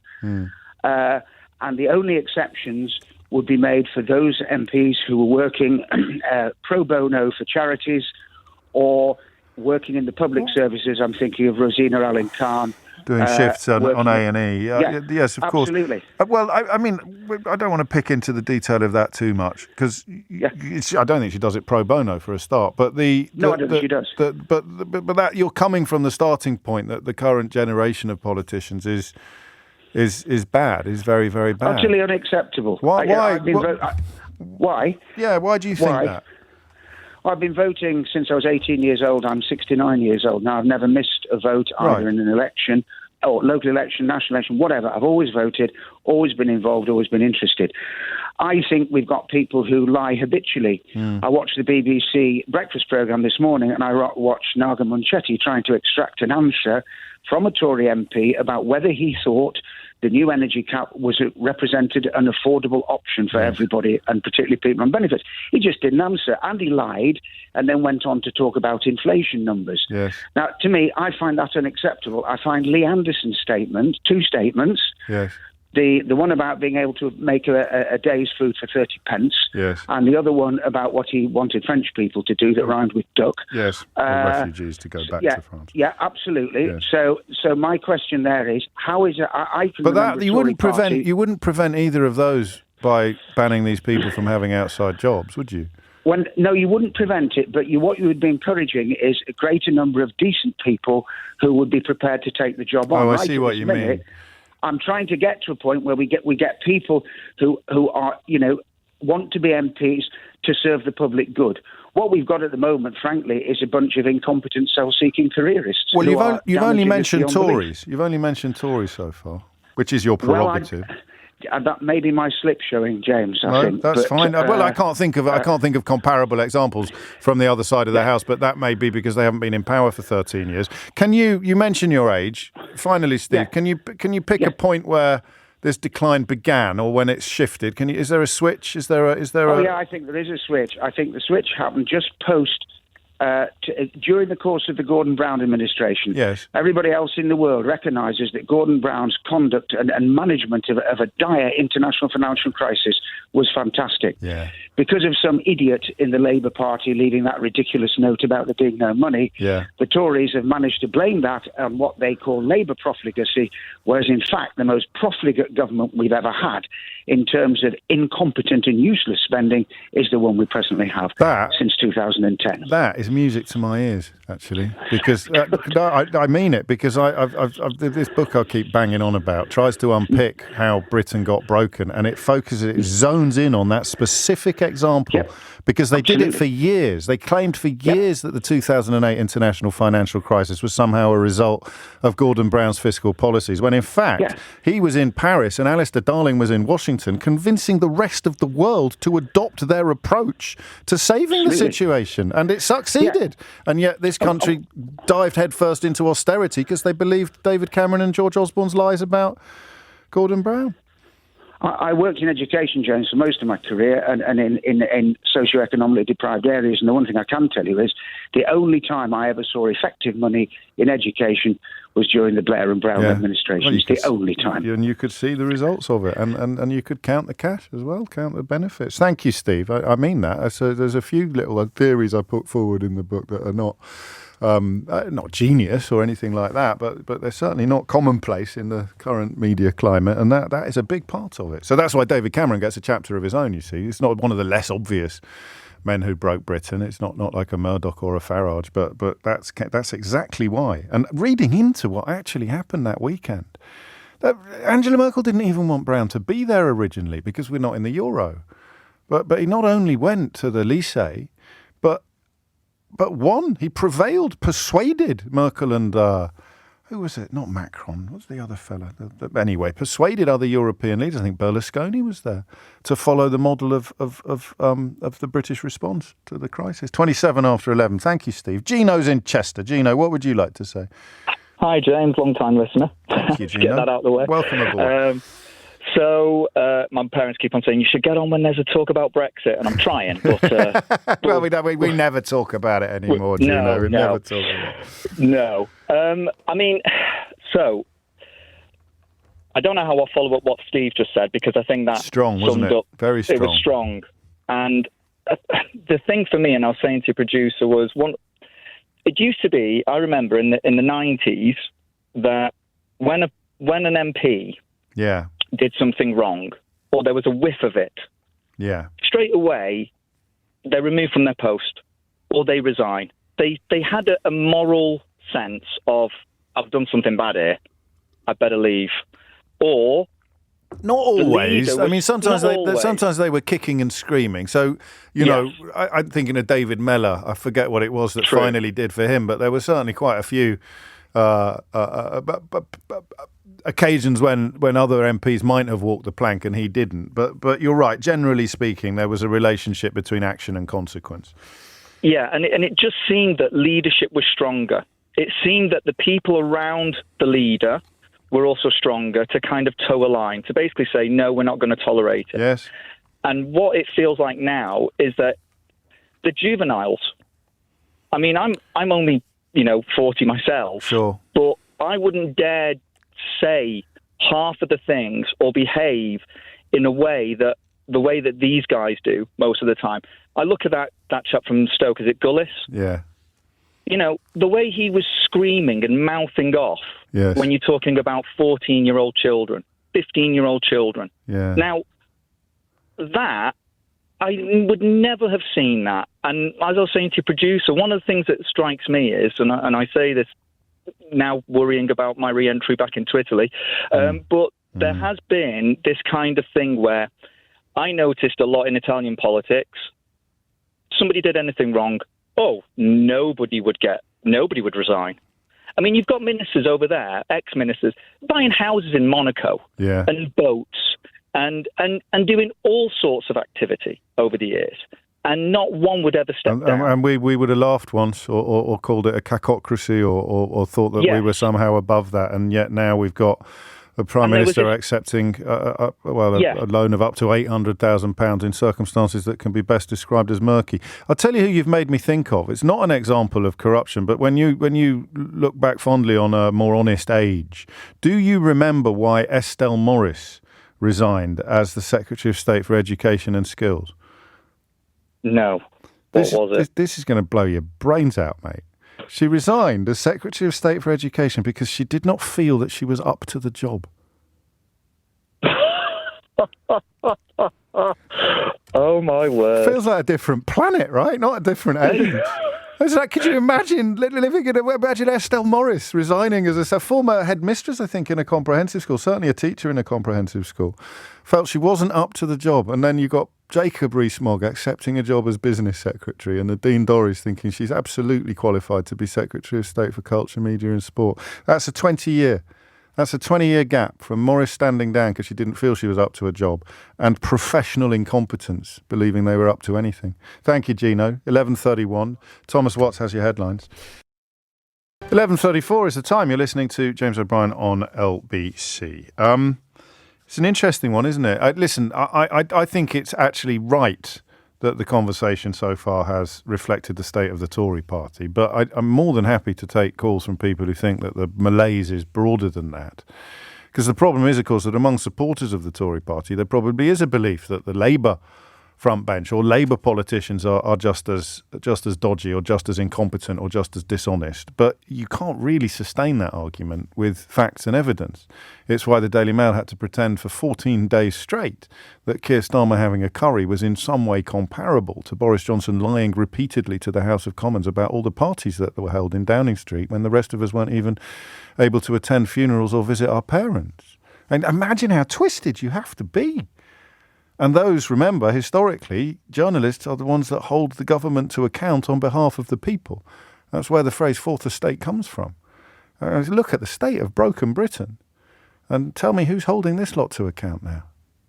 Not only do the worst failures end up getting rewarded by media organisations like the Daily Mail, and that's incredible, getting actually rewarded by them, but also people who are still supposed to be politicians are trousering large sums of money for doing propaganda on these completely biased stations. So, whether we want to outlaw all second jobs for politicians or not, you get a politician doing My Holiday cover here, or you get David Lammy doing his show at the weekend, you can ring them.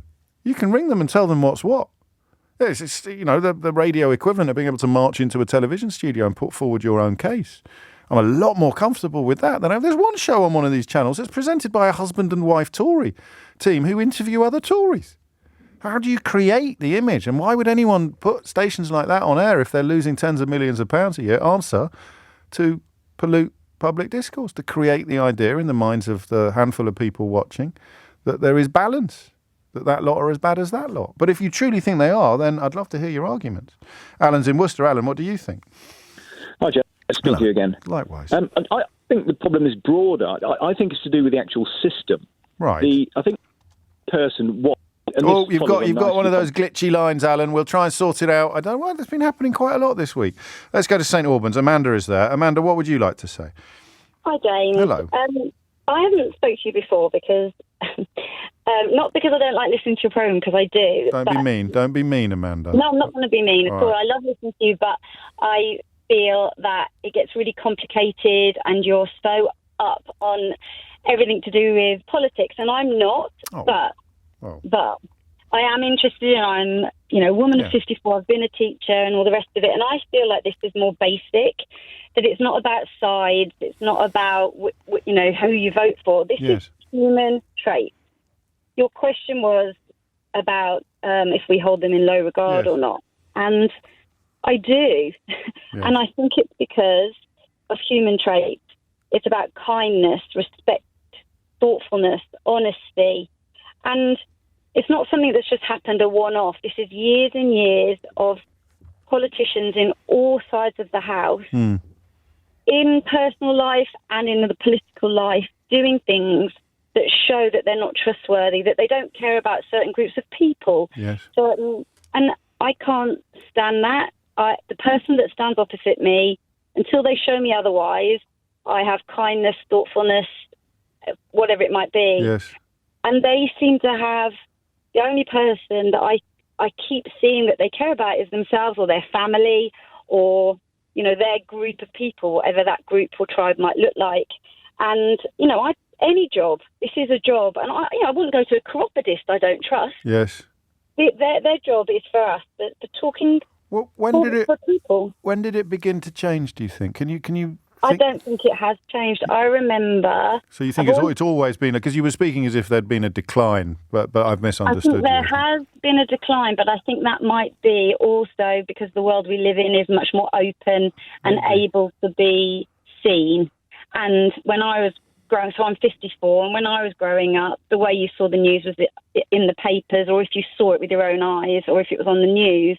And now, I can see what's going on the other side of the world. That's a good point. But are we being unfair then? Because what you describe really is humanity, albeit that, I disagree. that you... Well, I disagree. I think there are, in all walks of life, people who are unkind and untrustworthy. Yes. But then they shouldn't be people who talk for other people, who have to make things work in the world that we live in. So we've created a system in which these characteristics that should be negatives have actually become positives. And that's not acceptable. No, of course it's not. I'm training to be an art psychotherapist. Are you? And I question myself, can I be kind and trustworthy for anybody who sits in front of me? That people I can't relate to because I haven't experienced the same as them, whether they're a male or whether they're from a different country to me, whatever it might be. Can I be for them at that moment, for that hour? And, I think it just comes down to, no, I don't have high regard for them because I don't trust them. Boris Johnson had an affair and lied to his wife. If you can, whatever... Plural, affairs and wives.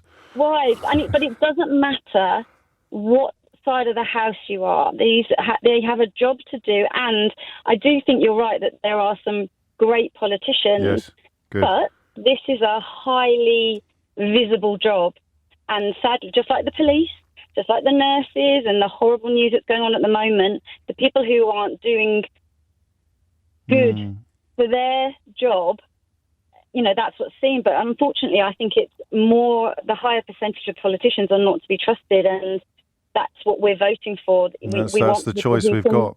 You've reminded me of something else, actually, or rather, Julie's texted while you were speaking, and the two of you together have reminded me they denigrate the other as well, because what you're loosely describing is empathy, I think, the ability to walk a mile in another man's shoes, or to imagine what it's like to be hungry or a refugee or struggling to pay your bills. And they call that woke. They've turned it into an insult now. So, and then it's the same politicians, really, that demonstrate callousness. So it makes me want to cry. Yes, I can see why.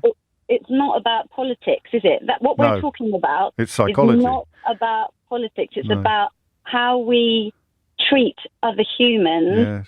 I don't want to put people who have struggled to find life on a boat. No. I want Or at least not on a boat designed to be bleak. I mean, there might be some lovely boats out there that we'd be more than happy to see people accommodated on, but not one that Suella Braverman is boasting about how unpleasant it is and dreaming about deporting people to a country where refugees get shot. Do you not? I mean, you must see a difference between the Tory party and the Labour Party. I knew you were going to ask me that. But I feel like that goes back to politics, and I think fair enough. Fine. If we kept it to being humane, but actually, wouldn't it be better if all sides of the House were able to talk to each other? There shouldn't be. One of your callers said a couple of calls ago, why are they screaming? Yeah. Why has this become theatrical? This is serious. We are living here. We want things to change. If I am in a school or working with children and young people, what they say to me when I was on Childline, what they say to me, young people talk sense. You know what they say? They say that no one listens to them. Right. And I think nobody's listening. Stop screaming. I wouldn't expect a 14-year-old to scream at me. No, we've promoted sort of two-dimensional people into positions of enormous power, haven't we? Or one-dimensional. And that makes me super sad. Right. Listen, Amanda. I don't ever want to hear you on this programme again suggesting that you somehow feel that you're not qualified to contribute or capable of making a brilliant addition to the I generally feel like that. Well, you mustn't. Seriously, that's absolutely brilliant. That's a really new dimension as well that is really important to consider, because it's not just about what's happening on the political stage. It's about what's happening under the surface, isn't it? It's about the movements that are becoming popularised across the country. Of course, because actually, if we could say that they were, yes, everybody makes mistakes. Yes. Absolutely, that is part of being human.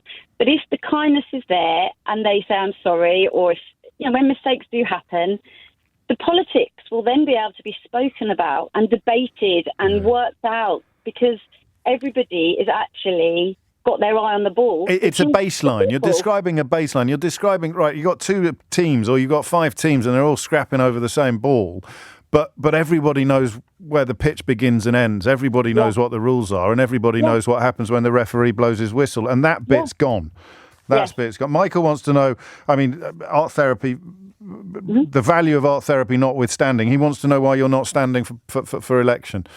I'd love that. Well, I think there's too many men who think, sorry, James, and all the men out there. No, that's fine. There are too many men who believe what they say is right because they're male, and then they don't listen. And I think I'm not up for fighting that fight every single day. Well, you wouldn't be on your own, and never say never. Never say never. I think I'd rather continue working with young people who are coming up, who can rule the world in a better way than we have. Can't say fairer than that. Can't say fairer than that. Amanda, thank you so much. That's made my day. It's 11:45. 11:48 is the time. Fantastic calls this hour. A lot of you picking up on that. Although Steve's suggestion that we should pay them more is being challenged by this text, saying the more we pay, the worse they become. I believe their pay should be linked to national pay. It's an interesting point. I don't know what the answer is, but I because I'm biased, I'm prejudiced, I think about what would the job need to look like to attract me. And that's probably a fairly stupid way of looking at things, but it's the only way I've got at the moment, and I would not contemplate going into politics if it involved a significant cut in income. I don't think many people would, and for good or for ill. That's I think the way many of us think, unless you're lucky enough to have a ton of money in the bank, but then they often end up being quite greedy people as well. Anyway, the question is not about that. The question is broadly about why politicians are currently held in such low regard. And I mean, I suppose we should have seen some of these answers coming. The appalling behaviour recently, mostly by Tories, mostly Brexit supporting Tories, because when you have got a lie of that size past the public, you can't go back. You can never go back. And so you look at all the worst examples of recent years, and you've got, I mean, they were all Brexiters, even the ones on the Labour bench who turned out to be appalling for the national interest, were all Brexiters, whether they admitted it in public or not. It's weird that. 11:50 is the time. Talia's in Mousehole. Talia, what would you like to say? Hi. Hi. Well, I just thought I'd ring in because that's my biggest trigger is when people say all politicians are the same. Yes, you're all the same. And I rang your show, and I think I told you in 2021, I think it was, that I was going to stand, and I am standing as an MP the next general election. But I think, and I stood as a councillor and got elected, so I've sort of sat to a level and can see, but it was precisely that you see. I think when people vote for parties, they're not looking at who they're electing. No. And I want to vote for a politician that I know what they believe in and I know what their values are. And whilst I know you're whipped in your party or whatever, you have. I will never, and I have never, as a councillor, when I make decisions, tolerance, compassion, fairness, equality, social justice. That's what leads me to my decisions, and I will. And it is hard sometimes, and you do get people writing in if they don't like decisions you've made. And I understand why politicians and MPs have a really tough time, because if they say anything, it can get edited, whatever else. But I can imagine. I wear my heart on my sleeve, so I'll probably not last very long at all. But you have to be so careful because people take things out of context, and then it's very difficult. And actually that's quite a generous analysis, because quite a few of the complaints coming in by text are about refusals to answer questions and media training and excessive slickness, as opposed to dishonesty. Although it's a very thin line, isn't it, between evasion and deception? But because you can now be haunted for again, there's a massive imbalance between right wing and left wing politicians because of the massive bias towards the right wing in the media. But you can be haunted for days, so you have to be so careful about what you say. Exactly, and I was writing my campaign leaflet last night, actually, and I put about apathy and a deep distrust, and this is what you have to change. And, we have to get a healthy democracy back, but the problem is people are using, and I think one of your first callers talked about Gordon Brown and things, and I think I saw it in the refugee crisis just before Brexit. I kept thinking it was Brexit that did it for me, and Boris Johnson actually made me stand. But actually, that refugee crisis, when you saw the awful division that was happening in our country and the lack of compassion and the arguments, and that's when the three-word slogan sort of started, and you saw that. Yeah. And, as soon as I started this, I just said, I'm not going to believe, definitely won't get world beating from me, I'll never say that, but you will get a two-word slogan, which is better politics or more aspirational politics. That's nice. Are you affiliated to a party? Yes, I am. Oh, okay. I don't know if I'm allowed to say, but yes, I am. But there's no elections coming up, is there? So you can say. Yeah. I'm a Liberal Democrat. Okay. I joined the party. I read all the manifestos, joined a party because of fairness and equality. So the level of engagement in politics that you describe makes me feel wistful. But I think if we wake people up 10-15% more into politics, and people start listening and they ask questions of their politicians, and they really ask and find out what they believe in, and if they think it truly, then we'll elect the right people. But whilst we, as you say, would elect a sofa in certain constituencies, we haven't got much of a hope. No, I'd say you'll have sown some seeds of hope in the minds of many people listening. Do you know why I love the name Talia? No. Because it's a grace and a muse. Did you know that? I did. Yes. I just think that's such a cool thing, to be a grace and a muse. Thank you. Don't put that in your campaign leaflet. I don't know if it'll translate well across Cornwall, but it translates well with me. Thank you, Talia, and good luck. And that's a fantastic mission that you're embarked upon. 11:54 is the time. Neil's in Garrow. Do you know why I love the name Neil? No, I don't. I'm joking. Carry on, mate. What did you ring in to say? I'd just like to say, James, at the moment, I think a lot of us, we have the moral high ground over the MPs because we don't deliberately lie. We don't deliberately go out and protect liars. And we actually live or try to live our lives at a better and higher standard than them. And so when we see them, especially on telly, trying to avoid answering the truth and just being vague with every answer, just don't listen and turn off, because you think if you were there, I'd have the courage of my convictions to say what I think. You could even detach the moral dimension at the moment and just go for give a straight answer to a question. You could give an honest answer to a question. You see the evasion before you even get to the deceits. And you do, you're right. I think subconsciously you think, it's a bit of a cliche, but you usually think about what you teach children, don't you? And how you teach them to behave in certain circumstances. You tell them not to lie, and if they do lie, they get punished or there are consequences, and you give a straight answer to a straight question. It's an absence of respect for things that we used to take for granted, Neil, I think. Yeah, well, it comes, I've always been brought up in a working class environment, and we were always taught manners, respect, honesty, and you took that into your working life. And I was the kind of person, you make a mistake in work and you go to your boss straight away, hands up, look, I've done this, it's caused this problem, but I think we can fix it this way. You get respect in work, even though you've made the mistake. Yeah. It stops there. It's the end of it, and you've dealt with the problem, you've been honest, end of. When you do a Johnson, for instance, you kick the can down the road, eventually the can will come back.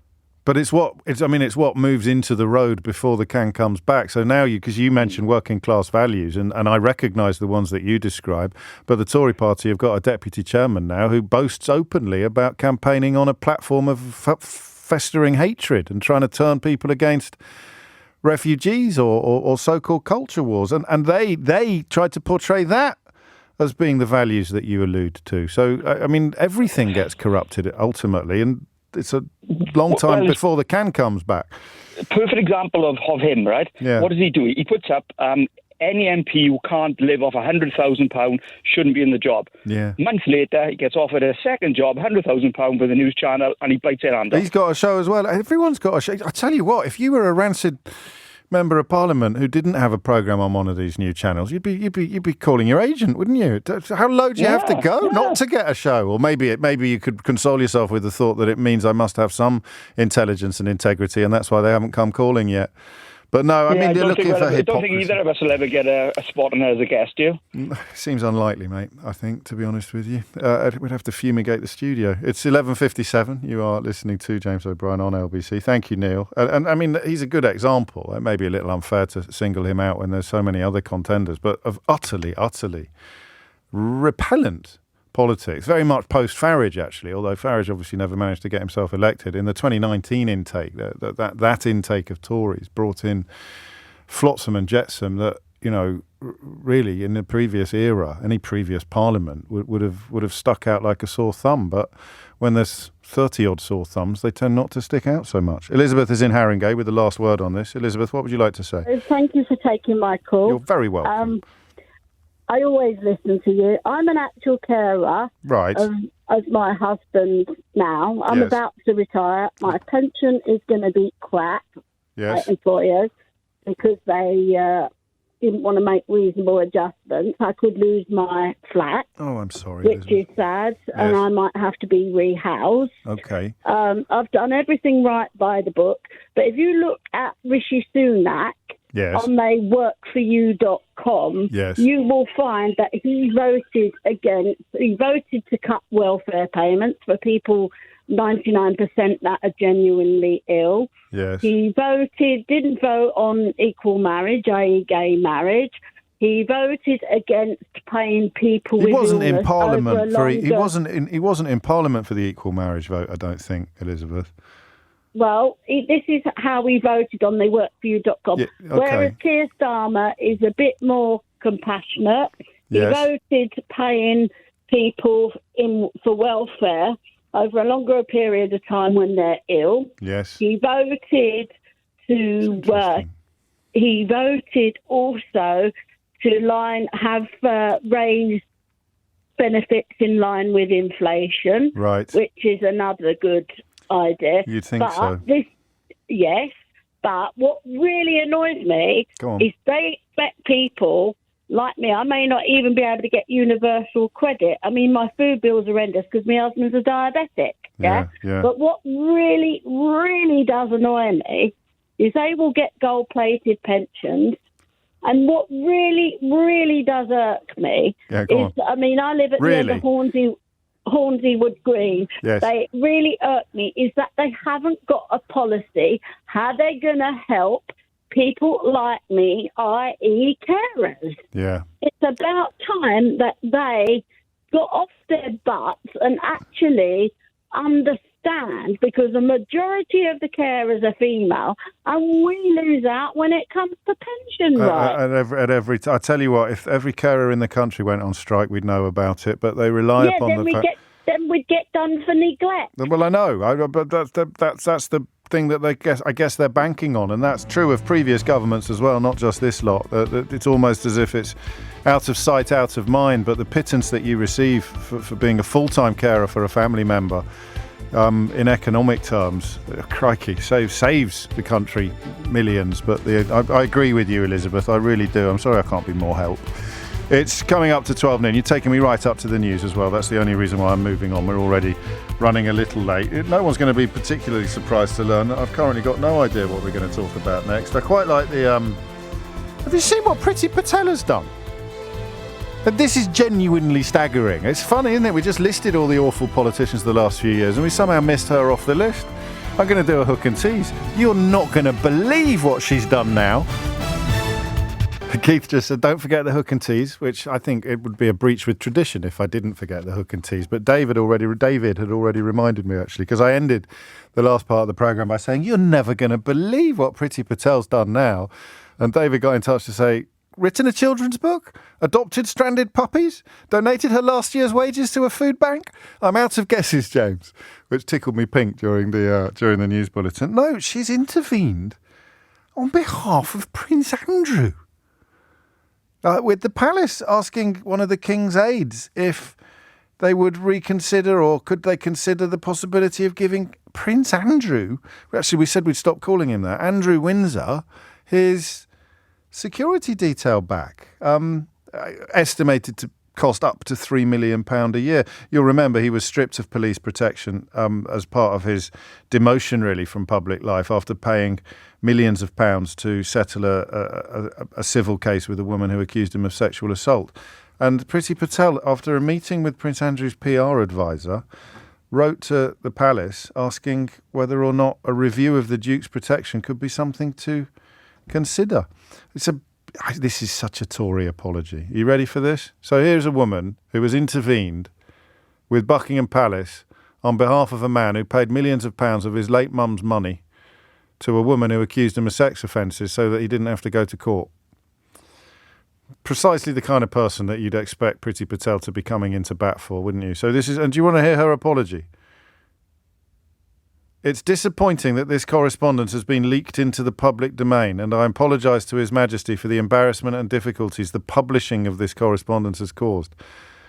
So there's nothing there about apologising for going into bat for a man widely believed to be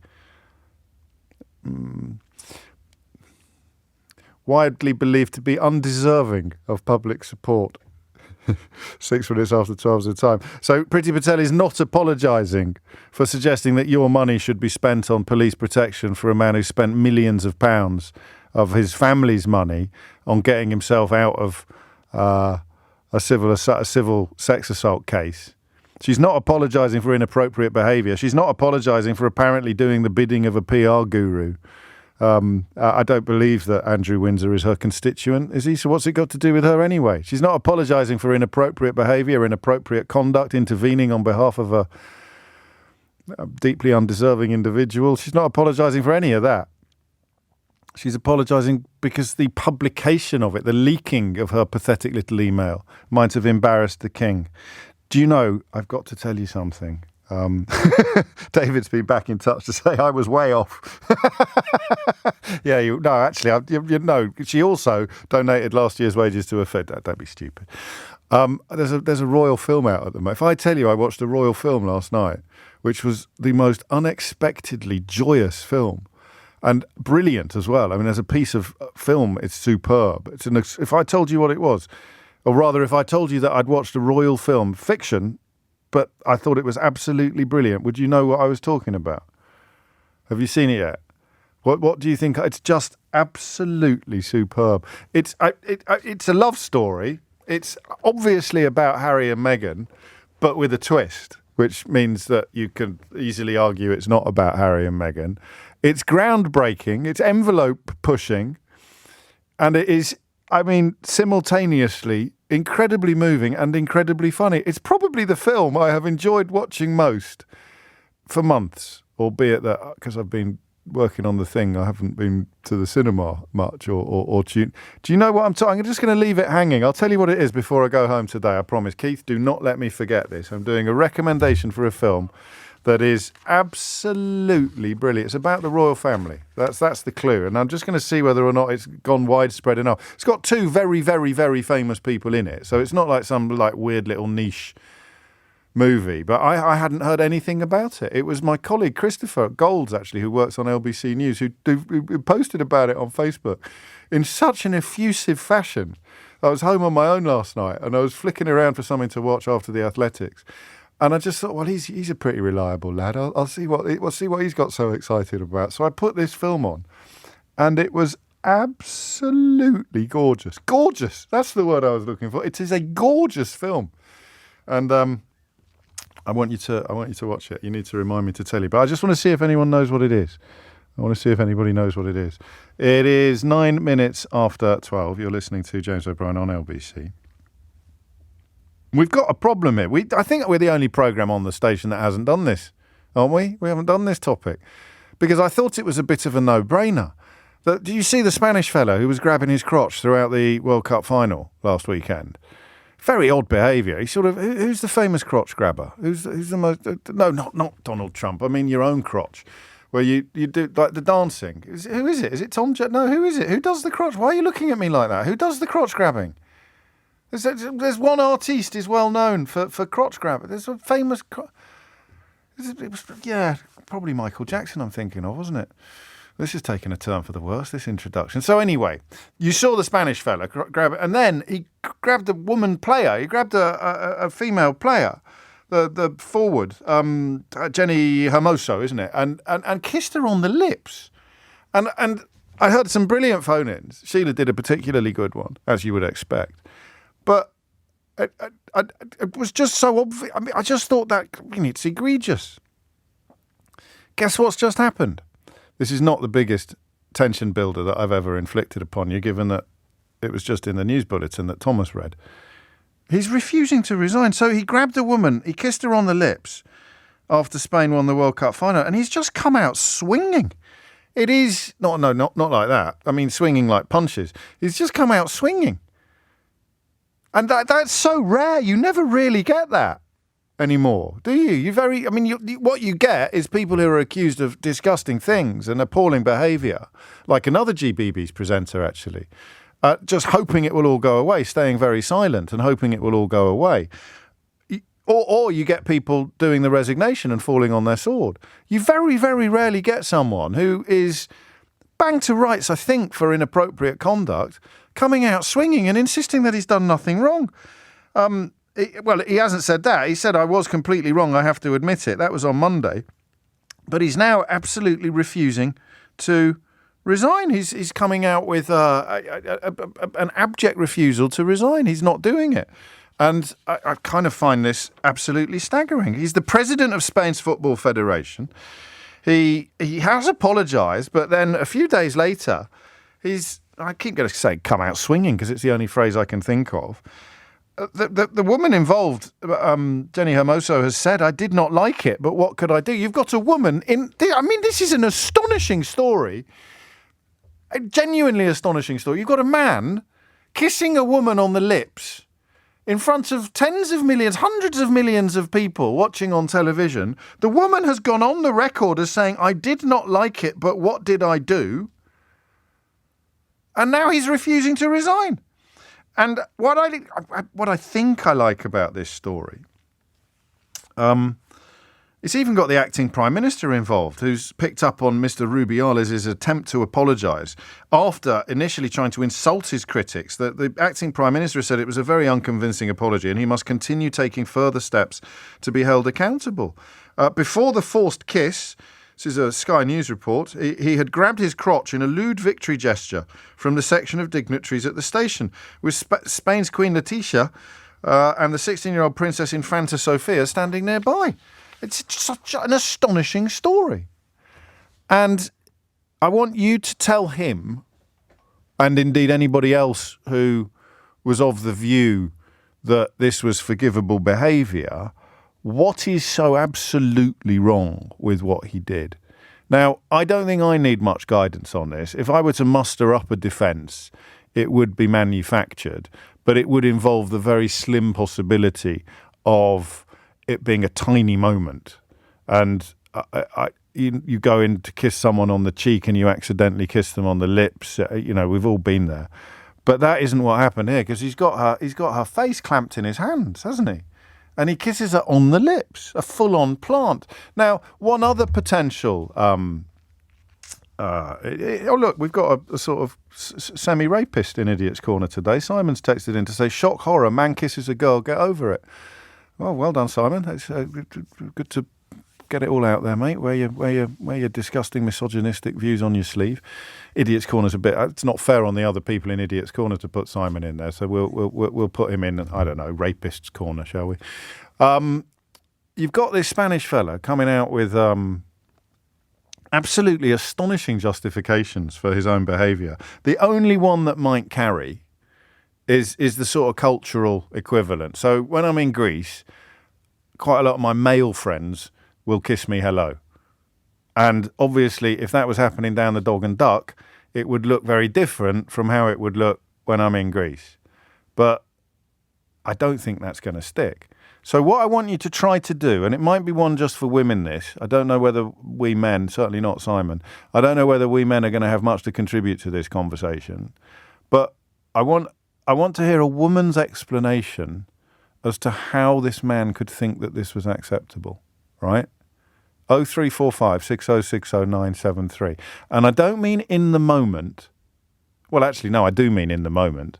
But I mean now. I mean a week, almost a full week later, with the world's media almost united in condemnation of his behaviour, with the woman that he kissed describing it as something she did not like but could do nothing about. That is the definition of coercion. I did not like it, but what could I do?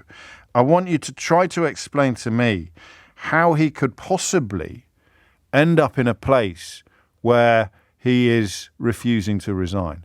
0345 6060 973. Because I tried, all right, as a bloke, I tried to come up with something that didn't cast him in the most negative light. This is why I didn't do it as a topic. If I was a woman, I would have done it as a topic. But I couldn't come up with anything. Because I can't conceive of what would be going on in the mind of somebody who I can just about get the heat of the moment argument, right? Can you?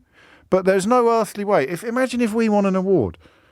Well, forgive me. Imagine if we won another reward, and I turned to Keith or Eleanor and kissed them on the lips. It'd be ridiculous. I mean, truly ridiculous. It's inconceivable, right? Genuinely inconceivable. What would you do? As well, straight to HR, I imagine. But then imagine that I did it on television in front of several 100 million people. I've got the footage in front of... I can't believe I kissed you on the lips. Oh, my God, I'm so mortified. I'm going to have to resign. And then you sort of think, well, maybe I'll get away with it. And you open up the newspapers the next day, and it's full of people saying, you've got to resign, mate. You can't stay in the job. And you think, well, it'll blow over. And now it's a week later, and you're doing a press conference. Everyone's expecting you to announce your resignation, and you literally come out and say, why should I resign? I just won the World Cup. I'm responsible for this victory. I'm not going to resign. I've overseen this massive victory. And that's the bit I don't get. Now, he might be a one-off, of course. But it seems quite unlikely to me. This seems to me to be, what would you call it, male privilege? Or toxic masculinity? I mean, the violation is one thing that could possibly be chalked up as exuberance, although I'm not buying that myself. You just do not go there. Ever. You don't even need to be told not to go there. It's not even a generational thing, although I think he's in his 30s. Might be actually the player's in her 30s. He's probably older. And then when you've got the whole world clamouring for your resignation, he is genuinely convinced that he's done nothing worthy of resignation. So I want you to tell me what you think he's thinking. Do you see what I mean?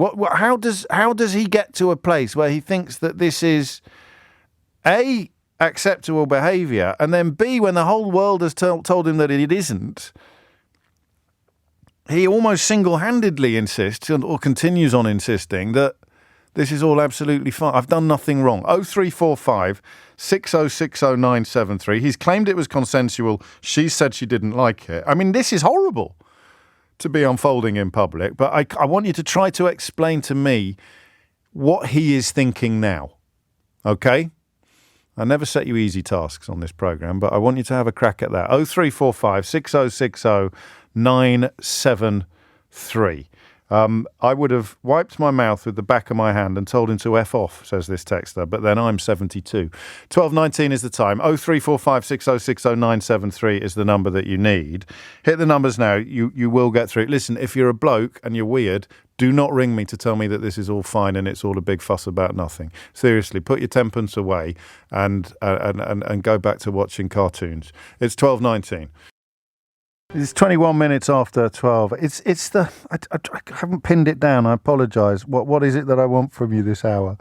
I think it needs a woman's insight into what a man is. I don't know how anybody could kiss a woman on the lips uninvited, be condemned for it by the entire world, and then essentially refuse to apologise or claim that they'd done nothing wrong, lie about it being consensual, and do all of this on the world stage. I don't know what the word is that I'm looking for.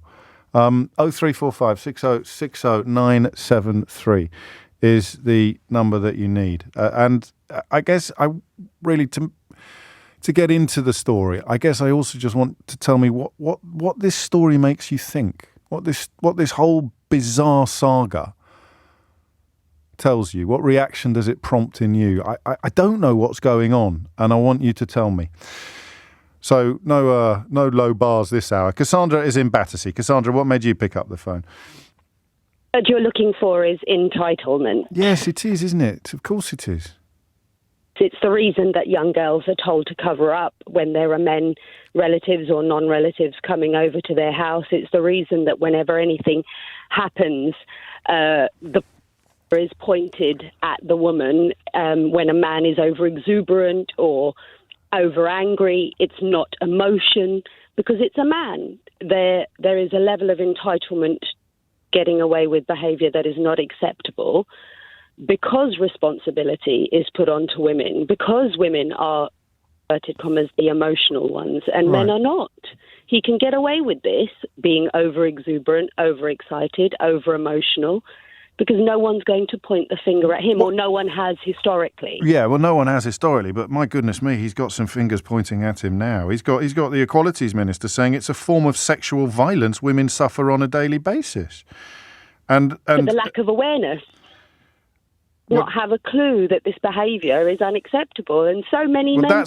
That's the bit that I'm interested in. I'm not to the exclusion of any other insights, but how can he not be aware that this is unacceptable? I think is what I'm most confused by.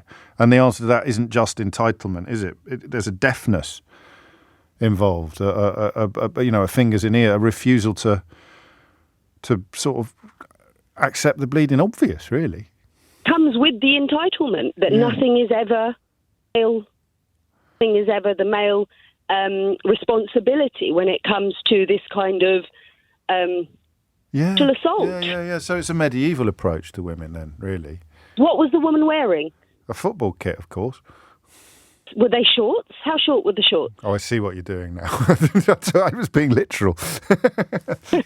Number 10, I think, actually, Cassandra. But yeah, so it is like the High Court judge mentioning the length of a skirt in a rape case or something like that. And, well, it's not quite, but it's part of the same societal problem. It's a different facet of the same problem. And then when the whole world, because it's a kiss. Yes, when the whole world unites to condemn him, and he comes out swinging. That's just uber entitlement, epic entitlement. No, it's the number of men in power who really want to pick up the phone and call you to say it's nothing. Well, I've got a woman, I think it's a woman here, saying, I can't believe you have such a problem with a kiss. He was taken up with the emotion. If a woman did it to a man, would you feel the same, asks Liz.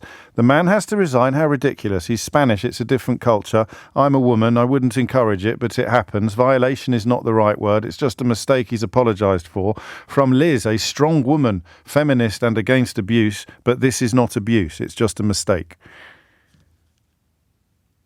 What do you say to that? Be an error. Still needs to apologise and take responsibility that the woman in question not happy with it. No, I don't think you can. And the majority of women would not be happy with it. I don't think anyone would. I mean, she's not happy with it. So you can't, no woman can be happy with something that she's not happy with. And she said, I didn't like it, but what could I do? That's awful. The story is utterly, utterly baffling. I remember Sheila coming in on the day that she talked about it, and it was the befuddlement that she communicated, actually, rather than the outrage. The outrage is there, but there's the utter befuddlement. What the heck? How? Thank you, Cassandra. Jessica's in Hammersmith. Jessica, what would you like to say? Hi, thanks for having me on. You're very welcome. Just hearing about it, it might not have even been a conscious bias that he had, Yes. but it feels like to me that it's sort of an endemic infantilization or objectification of women, where it's sort of thought, oh, well, I can kind of do what I want, or, kind of pat on the head, but way worse. You know what I mean? Okay, yes. Because it's like, so patronising. Yeah, like a patronising But it's sort got, of yeah, go on. Yeah, to me it's like an infantilization. I mean, I've spent quite a bit of time in Spain. I'm a chartered accountant, and I often experience, especially, I don't know how old he is, but sort of older men sort of expect me to be, less intelligent or less capable than I actually am. And so I feel infantilized sometimes when I spend time there. I don't know if that's a kind of cultural thing. I don't know. Well, we'll find out. There'll be plenty of people listening who can either endorse or furiously reject your analysis. But there's a great book called Invisible Women by Caroline Criado Perez, Indeed, which talks about how how society sort of set up against women because it's not really run by women. It's a superb book, and Caroline has been one of my favourite guests on my Full Disclosure podcast as well, talking about that. So if people haven't got time to read the book, they can use the podcast as an entry level. And it's just little things, isn't it, Jessica? Like that, I think probably my favourite example is the crash test dummies, and the way that when they're working out how a human body is going to respond in a car crash, that all the crash test dummies are built to male dimensions, so it doesn't accommodate. I mean, just all these little but big things. And then I think it can kind of whittle away confidence as well. Yes, of course. And I would also ask, I don't know, would he have done it to the male captain? I'm not sure. No. Well, I mean, what's bizarre, I kind of let go of the story because I just presumed it would be done and dusted by now. And yesterday, the news reports were he will definitely resign. And today he stood up in front of the press conference and said, no, I'm not doing it. I'm not resigning. So that last bit of the story that's an extra dimension to what you've described. That's as if he's... And that's where the entitlement gets weaponized or turbocharged, when you just sort of think, oh, well, don't be stupid. It's because I think subconsciously, and this is Jessica's point, subconsciously he's thinking, well, it's just a woman. Why should I resign for kissing a woman?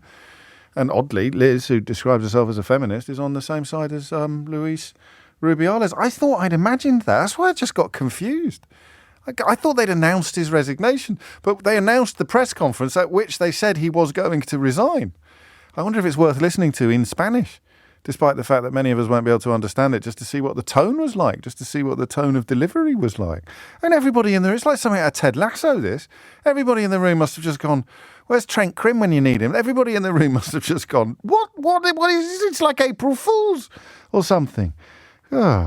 Speaking of Ted Lasso, I will tell you, quite a few of you have enjoyed that film that I was raving about a moment ago, I'm delighted to say. But no, everyone's just writing in with the name. No one's revealing whether or not they share my absolutely euphoric review of it. That might be nice to know as well. Amelia Cox is here first with your headlines. 32 minutes after 12 is the time. There is another story we're going to cover before home time, which is a new chapter in that remarkable saga of the £800,000 loan facility facilitated by a bloke who Boris Johnson then made chairman of the BBC, but none of them thought fit to tell the relevant authorities. There's another dimension to that which the Financial Times have unpicked. We'll hear from one of the journalists responsible for that shortly. 33 minutes after 12 is the time. You're listening to James O'Brien on LBC, where we are, I think the word is reeling, really, from the refusal of the head of the Spanish FA to resign at a press conference called, and journalists were told, to announce his resignation after being filmed, if you like, kissing a Spanish footballer against her will, according to her, and sort of doing weird crotch-grabbing exercises during the actual game. We'll return to that shortly. Talk about light and shade this hour on the programme, or if you prefer, crunching gear changes. Jim Pickard is the Deputy Political Editor of the Financial Times and joins me now. Jim, we've been detailing this saga, as you have pointed out this morning on Twitter, following the sterling work of Harry York and Gabriel Pogrund at the Sunday Times. We've been following this saga from the start. We thought it was done and dusted. What's the new chapter?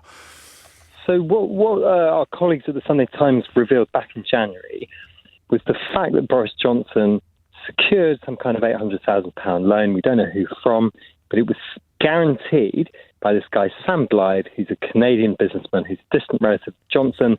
And the thing that was weird about it was that it was done in secret. It was never published. And so the general public and the media had no idea that Boris Johnson basically had been helped out to quite a large degree with his personal finances by this guy. And you remember Richard Sharp, former chair of the BBC, got dragged into it because he'd been involved in some of these meetings, and he has subsequently quit. But there was always this loose thread, which Gabriel and Harry wrote in the Sunday Times, which was, why 4 weeks or 6 weeks after the initial meeting over this stuff, did this guy Sam Blythe appear on a list of 4 names given by the Foreign Office to the British Council as suggested candidates to be chief executive of this very prestigious organisation, Quango, a role worth £250,000 a year. And this loose thread just kind of hung there, and no one really has looked into it since. And the Sunday Times drew a blank on how these names appeared. Sam Blythe himself suggested, he said he didn't know how his name got there. He suggested maybe it was civil servants. What we have established after waiting 7 months for Freedom of Information requests to come back from the Foreign Office is that we've established that ministers were involved in the selection process or in the process of drawing up these names. Special advisors, Dominic Raab, the Foreign Secretary, and in particular Nigel Adams, who was the minister responsible for the British Council. So he would probably say, well, of course he'd be involved because he was responsible for the organisation. And yet he was personally involved putting forward names. We don't 100% know that Sam Blythe was one of the names he put forward, but we have given him opportunities to deny that, and he hasn't taken them. The Foreign Office has denied the opportunity to deny it as well. And so I think we're a little closer to finding out what's going on, but the Labour Party is calling on the government to publish the full correspondence, to remove bazillion redactions, which are currently all over this stuff, and actually gets to the bottom of what happened, because we still don't really know. Curiouser and curiouser, said Alice. we don't know who actually provided the loan either, do we? Because I think Blythe guaranteed it as far as we know, but who underwrote it? Or rather, who handed it over? There's a rumour that it could have been a private bank, it could have been Coop. I mean, on one level, that may not matter. No, of course. What we have here is we have an individual who's doing the Prime Minister a massive favour with his personal finances, pops up as someone being suggested for this very plum job, which would very much have enhanced his reputation. And it could all be a coincidence, but at the moment we don't know it's a coincidence. And I think Rishi Sunak, if he really believes in all the stuff he said when he became Prime Minister about running an ethical government, might be persuaded to have a little look into what happened in the previous government. Well, it is, isn't it? It's professionalism, accountability and integrity all day long, this. It's a nice little scoop as well, Jim. Thank you. Thank you very much. Take care. Jim Pickard, Deputy Political Editor of the Financial Times, adding to the list of things that happened after I'd sent the final manuscript of my new book to the publishers. There's a couple of pages on this issue. Have a listen to this. It's got the translation on the top of it as well. But this is a press conference called, and journalists were told that he would be using it. Luis Rubiales, head of the Spanish FA, or Football Federation president, it would be resigning, would be announcing his resignation. And then this happened. It was mutual, it was consented. But of course, I also need to say sorry for the context in which it happened. I'm not outside of this world, and I know that was wrong. But do you think that's enough for me to suffer the way I'm suffering? The way they're chasing me? Do you really think this chasing and me being asked to quit is right? Is it right that I'm being made to leave when I have managed this better than anyone else? I'm not going to quit. I'm not going to quit. So can we pause that on that bit there? There's a bloke there who looks like the half sibling in it looks like the half sibling in Succession, the bloke in the middle. There are a few women in the front row, and none of them are clapping. And then the men have started That's really interesting. There's one bloke really clapping furiously, almost certainly an incel. There it is, another dimension to the story. So, yeah, look, all the women in the front row. And some men, to be fair, not clapping. Oh, man, what a story. Emily's in Hackney. Emily, what made you pick up? You didn't know that bit, did you, about the applause? Or maybe you did. So I did. That's why I phoned in. I saw the clip online. And I saw none of the women clapping. I mean, I can't believe he's not resigning. Nor can I. But I think the reason why he isn't is because this is the culture that he set up in that organisation of, he had the 15 players complain to him in that letter before the World Cup. Yes. He didn't really do anything about it. I've read the translation of what he said, and he's saying, he said for 5 years they have been asking me with everything, complaints, lawsuits, requests for me to step down. So if he's been weathering kind of storms for 5 years, nothing's really happened to him, I think he just thinks, well, so what? And he's talking there, that bit you just played about the impact to him. He's not thinking how Jenny Hermosa feels being kissed on this world stage where, she's going to be celebrating getting her medal.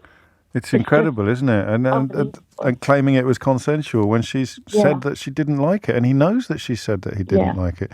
The applause is bizarre. So that is the kind of men that I've forbidden from ringing into this programme, really, isn't it?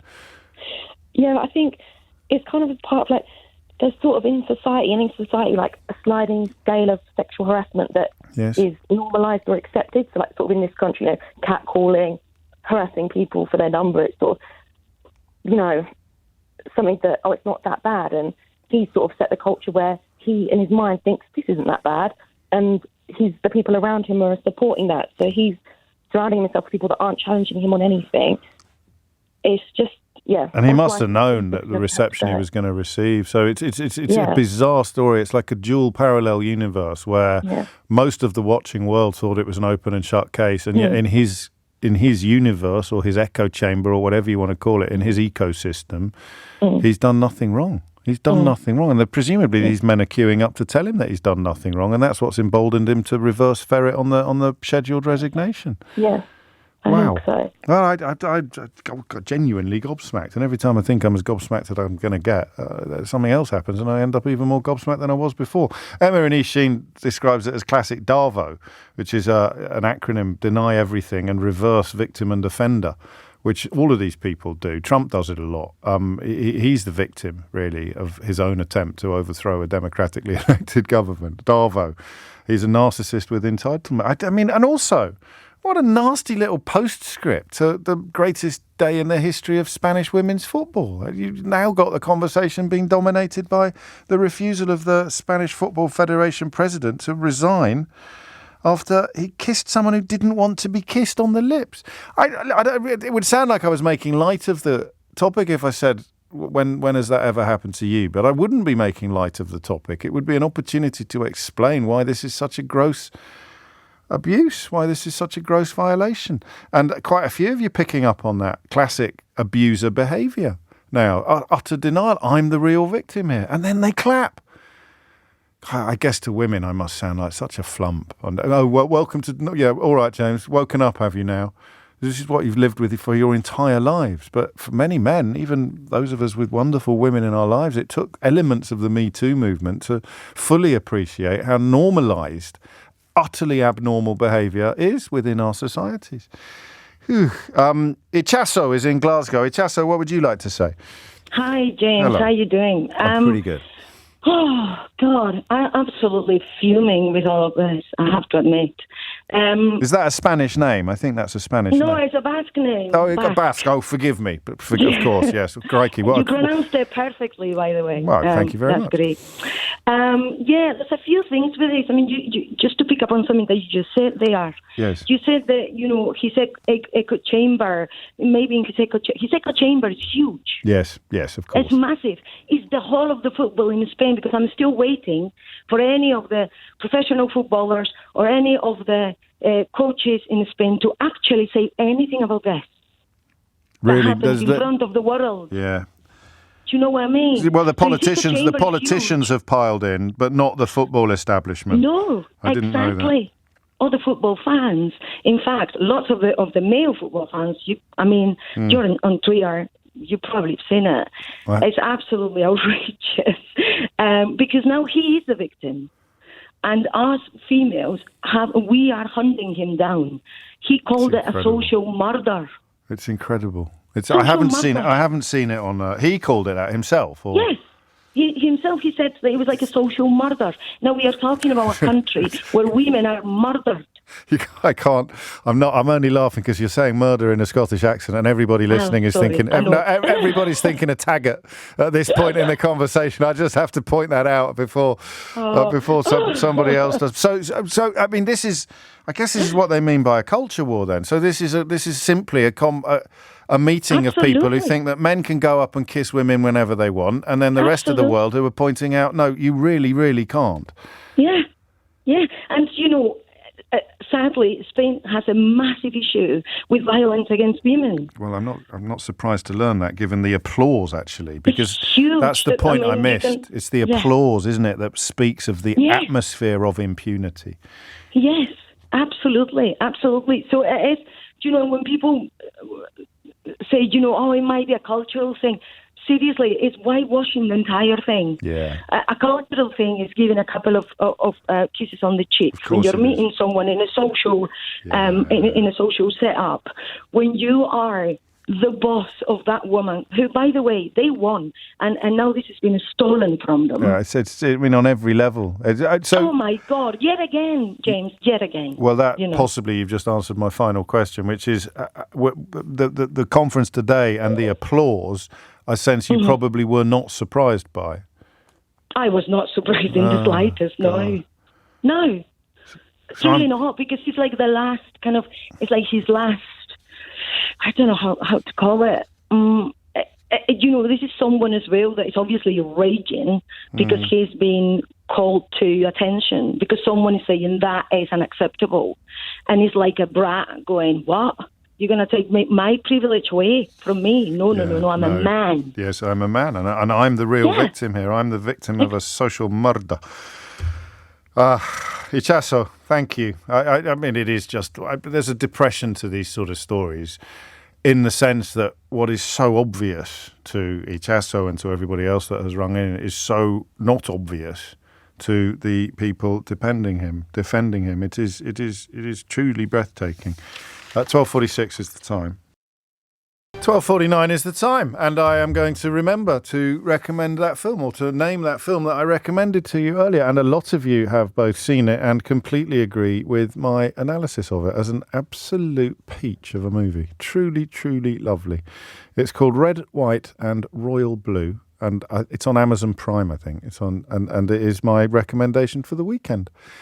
I wonder if I should start recommending something every week. Well, I usually recommend a podcast, of course, but it's a little bit self-serving because it's my own full disclosure podcast, and I'm going to recommend one to you this weekend.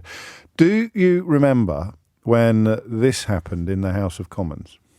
Madam Deputy Speaker, poor people in our country have paid with their lives because the Prime Minister spent the last 18 months misleading this House and the country. Peter Stefanik from the CWU has over 27 million views on his online, and let me tell you some of them. He highlights that the Prime Minister said the economy has grown by 73%. It's just not true. Reinstated nurses' bursary, just not true. There wasn't an app working anywhere in the world, just isn't true. Tories invested 34 billion in the NHS, not true. The Prime Minister said we have severed the link between infection and serious disease and death. Not only is this not true, Madam Deputy Speaker, but it is dangerous, and it's dangerous to lie in the pandemic. And I'm disappointed that the Prime Minister has not come to the House to correct the record and to correct the fact that he has lied to this House and the country over and over again.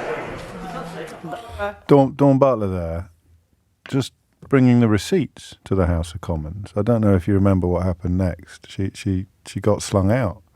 And she is the guest on this week's Full Disclosure. What's coming up next? The Full Disclosure bit or more from the House of Commons? So here's a little bit more from the House of Commons. Well, this is going well. No. Should we do it all from the start? Okay. And so what happens in this clip, right, is you hear Dawn Butler in the House of Commons, and then you hear a little excerpt from this week's Full Disclosure interview with Dawn Butler. There you go.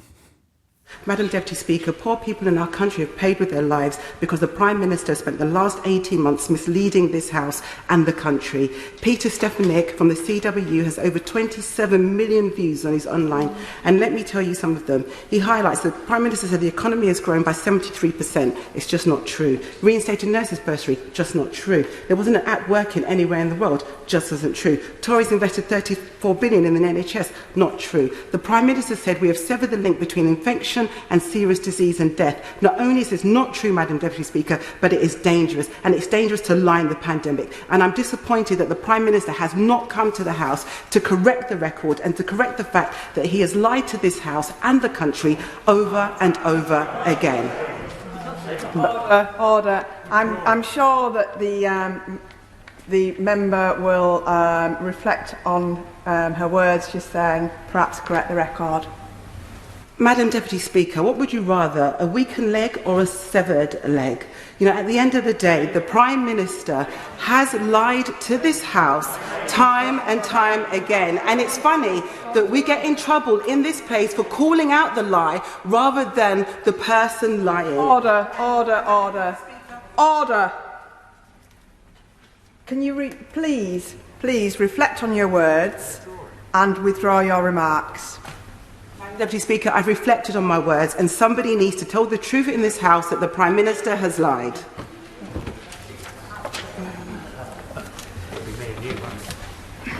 Under the power given me by Standing Order number 43, I order the member to withdraw immediately from the House for the remainder of the day's sitting.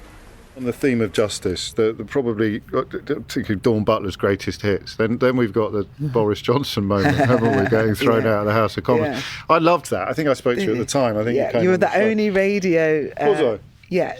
Well, again, it should have drawn rather... Because what I was struggling with at the time was the fact that you were so obviously right, which meant that Parliament was somehow wrong, and yet even people on your own side you're right about people not followed, just noticing that some people had kind of stepped back on social media, had unfollowed you, or just people thinking, I don't want to be adjacent to that sort of troublemaking. But it wasn't driven by a desire to make trouble or attract attention. There was a sort of frustrated howl that someone could lie so much and so obviously in Parliament and not have any mechanism, a bit like back in the office when HR, you complain about something and there's no actual...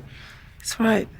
And it was system. The system is not up to the challenge of this egregious act. That's right. The system was not built for... And our democracy isn't built for the weight of someone like Johnson. Or Trump. I mean, the American Constitution has the same problem, doesn't it? That's right. He showed us all of the gaps, that everything that's wrong with our system, he showed us, because he was allowed to lie with impunity. His ministers were allowed to lie, and there was, the ministerial code means nothing if the Prime Minister won't act on it. So it showed everything that was wrong with our democracy and our system, and I couldn't believe. So I'm like, hang on a minute. This is me talking to myself, like at home in my bedroom. Like, hang on a minute, Dawn. You're part of the system. You're part of that system. You're part of a system that's not working. So are you just going to pretend and just allow it to continue, or are you going to do something about it? And I thought, I need to do something about it. I just can't live with this anymore. I need to. And before then, that was the end of a very long road of probably 6 months of me moving all these different levers.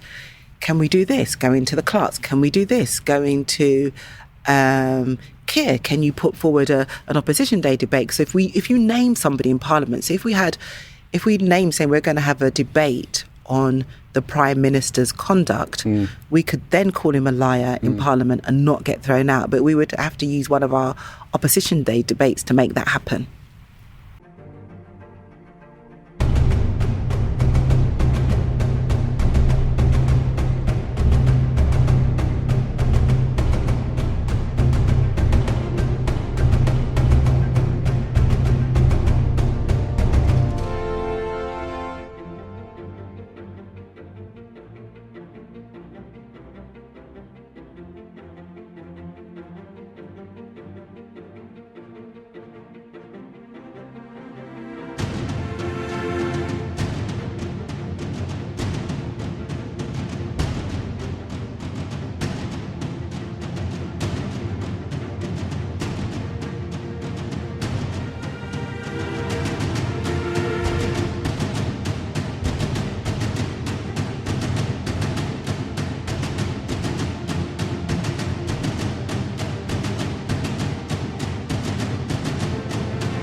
Never happened. No. Like 3 months later, I'm like, what's happening? Why are we not doing this?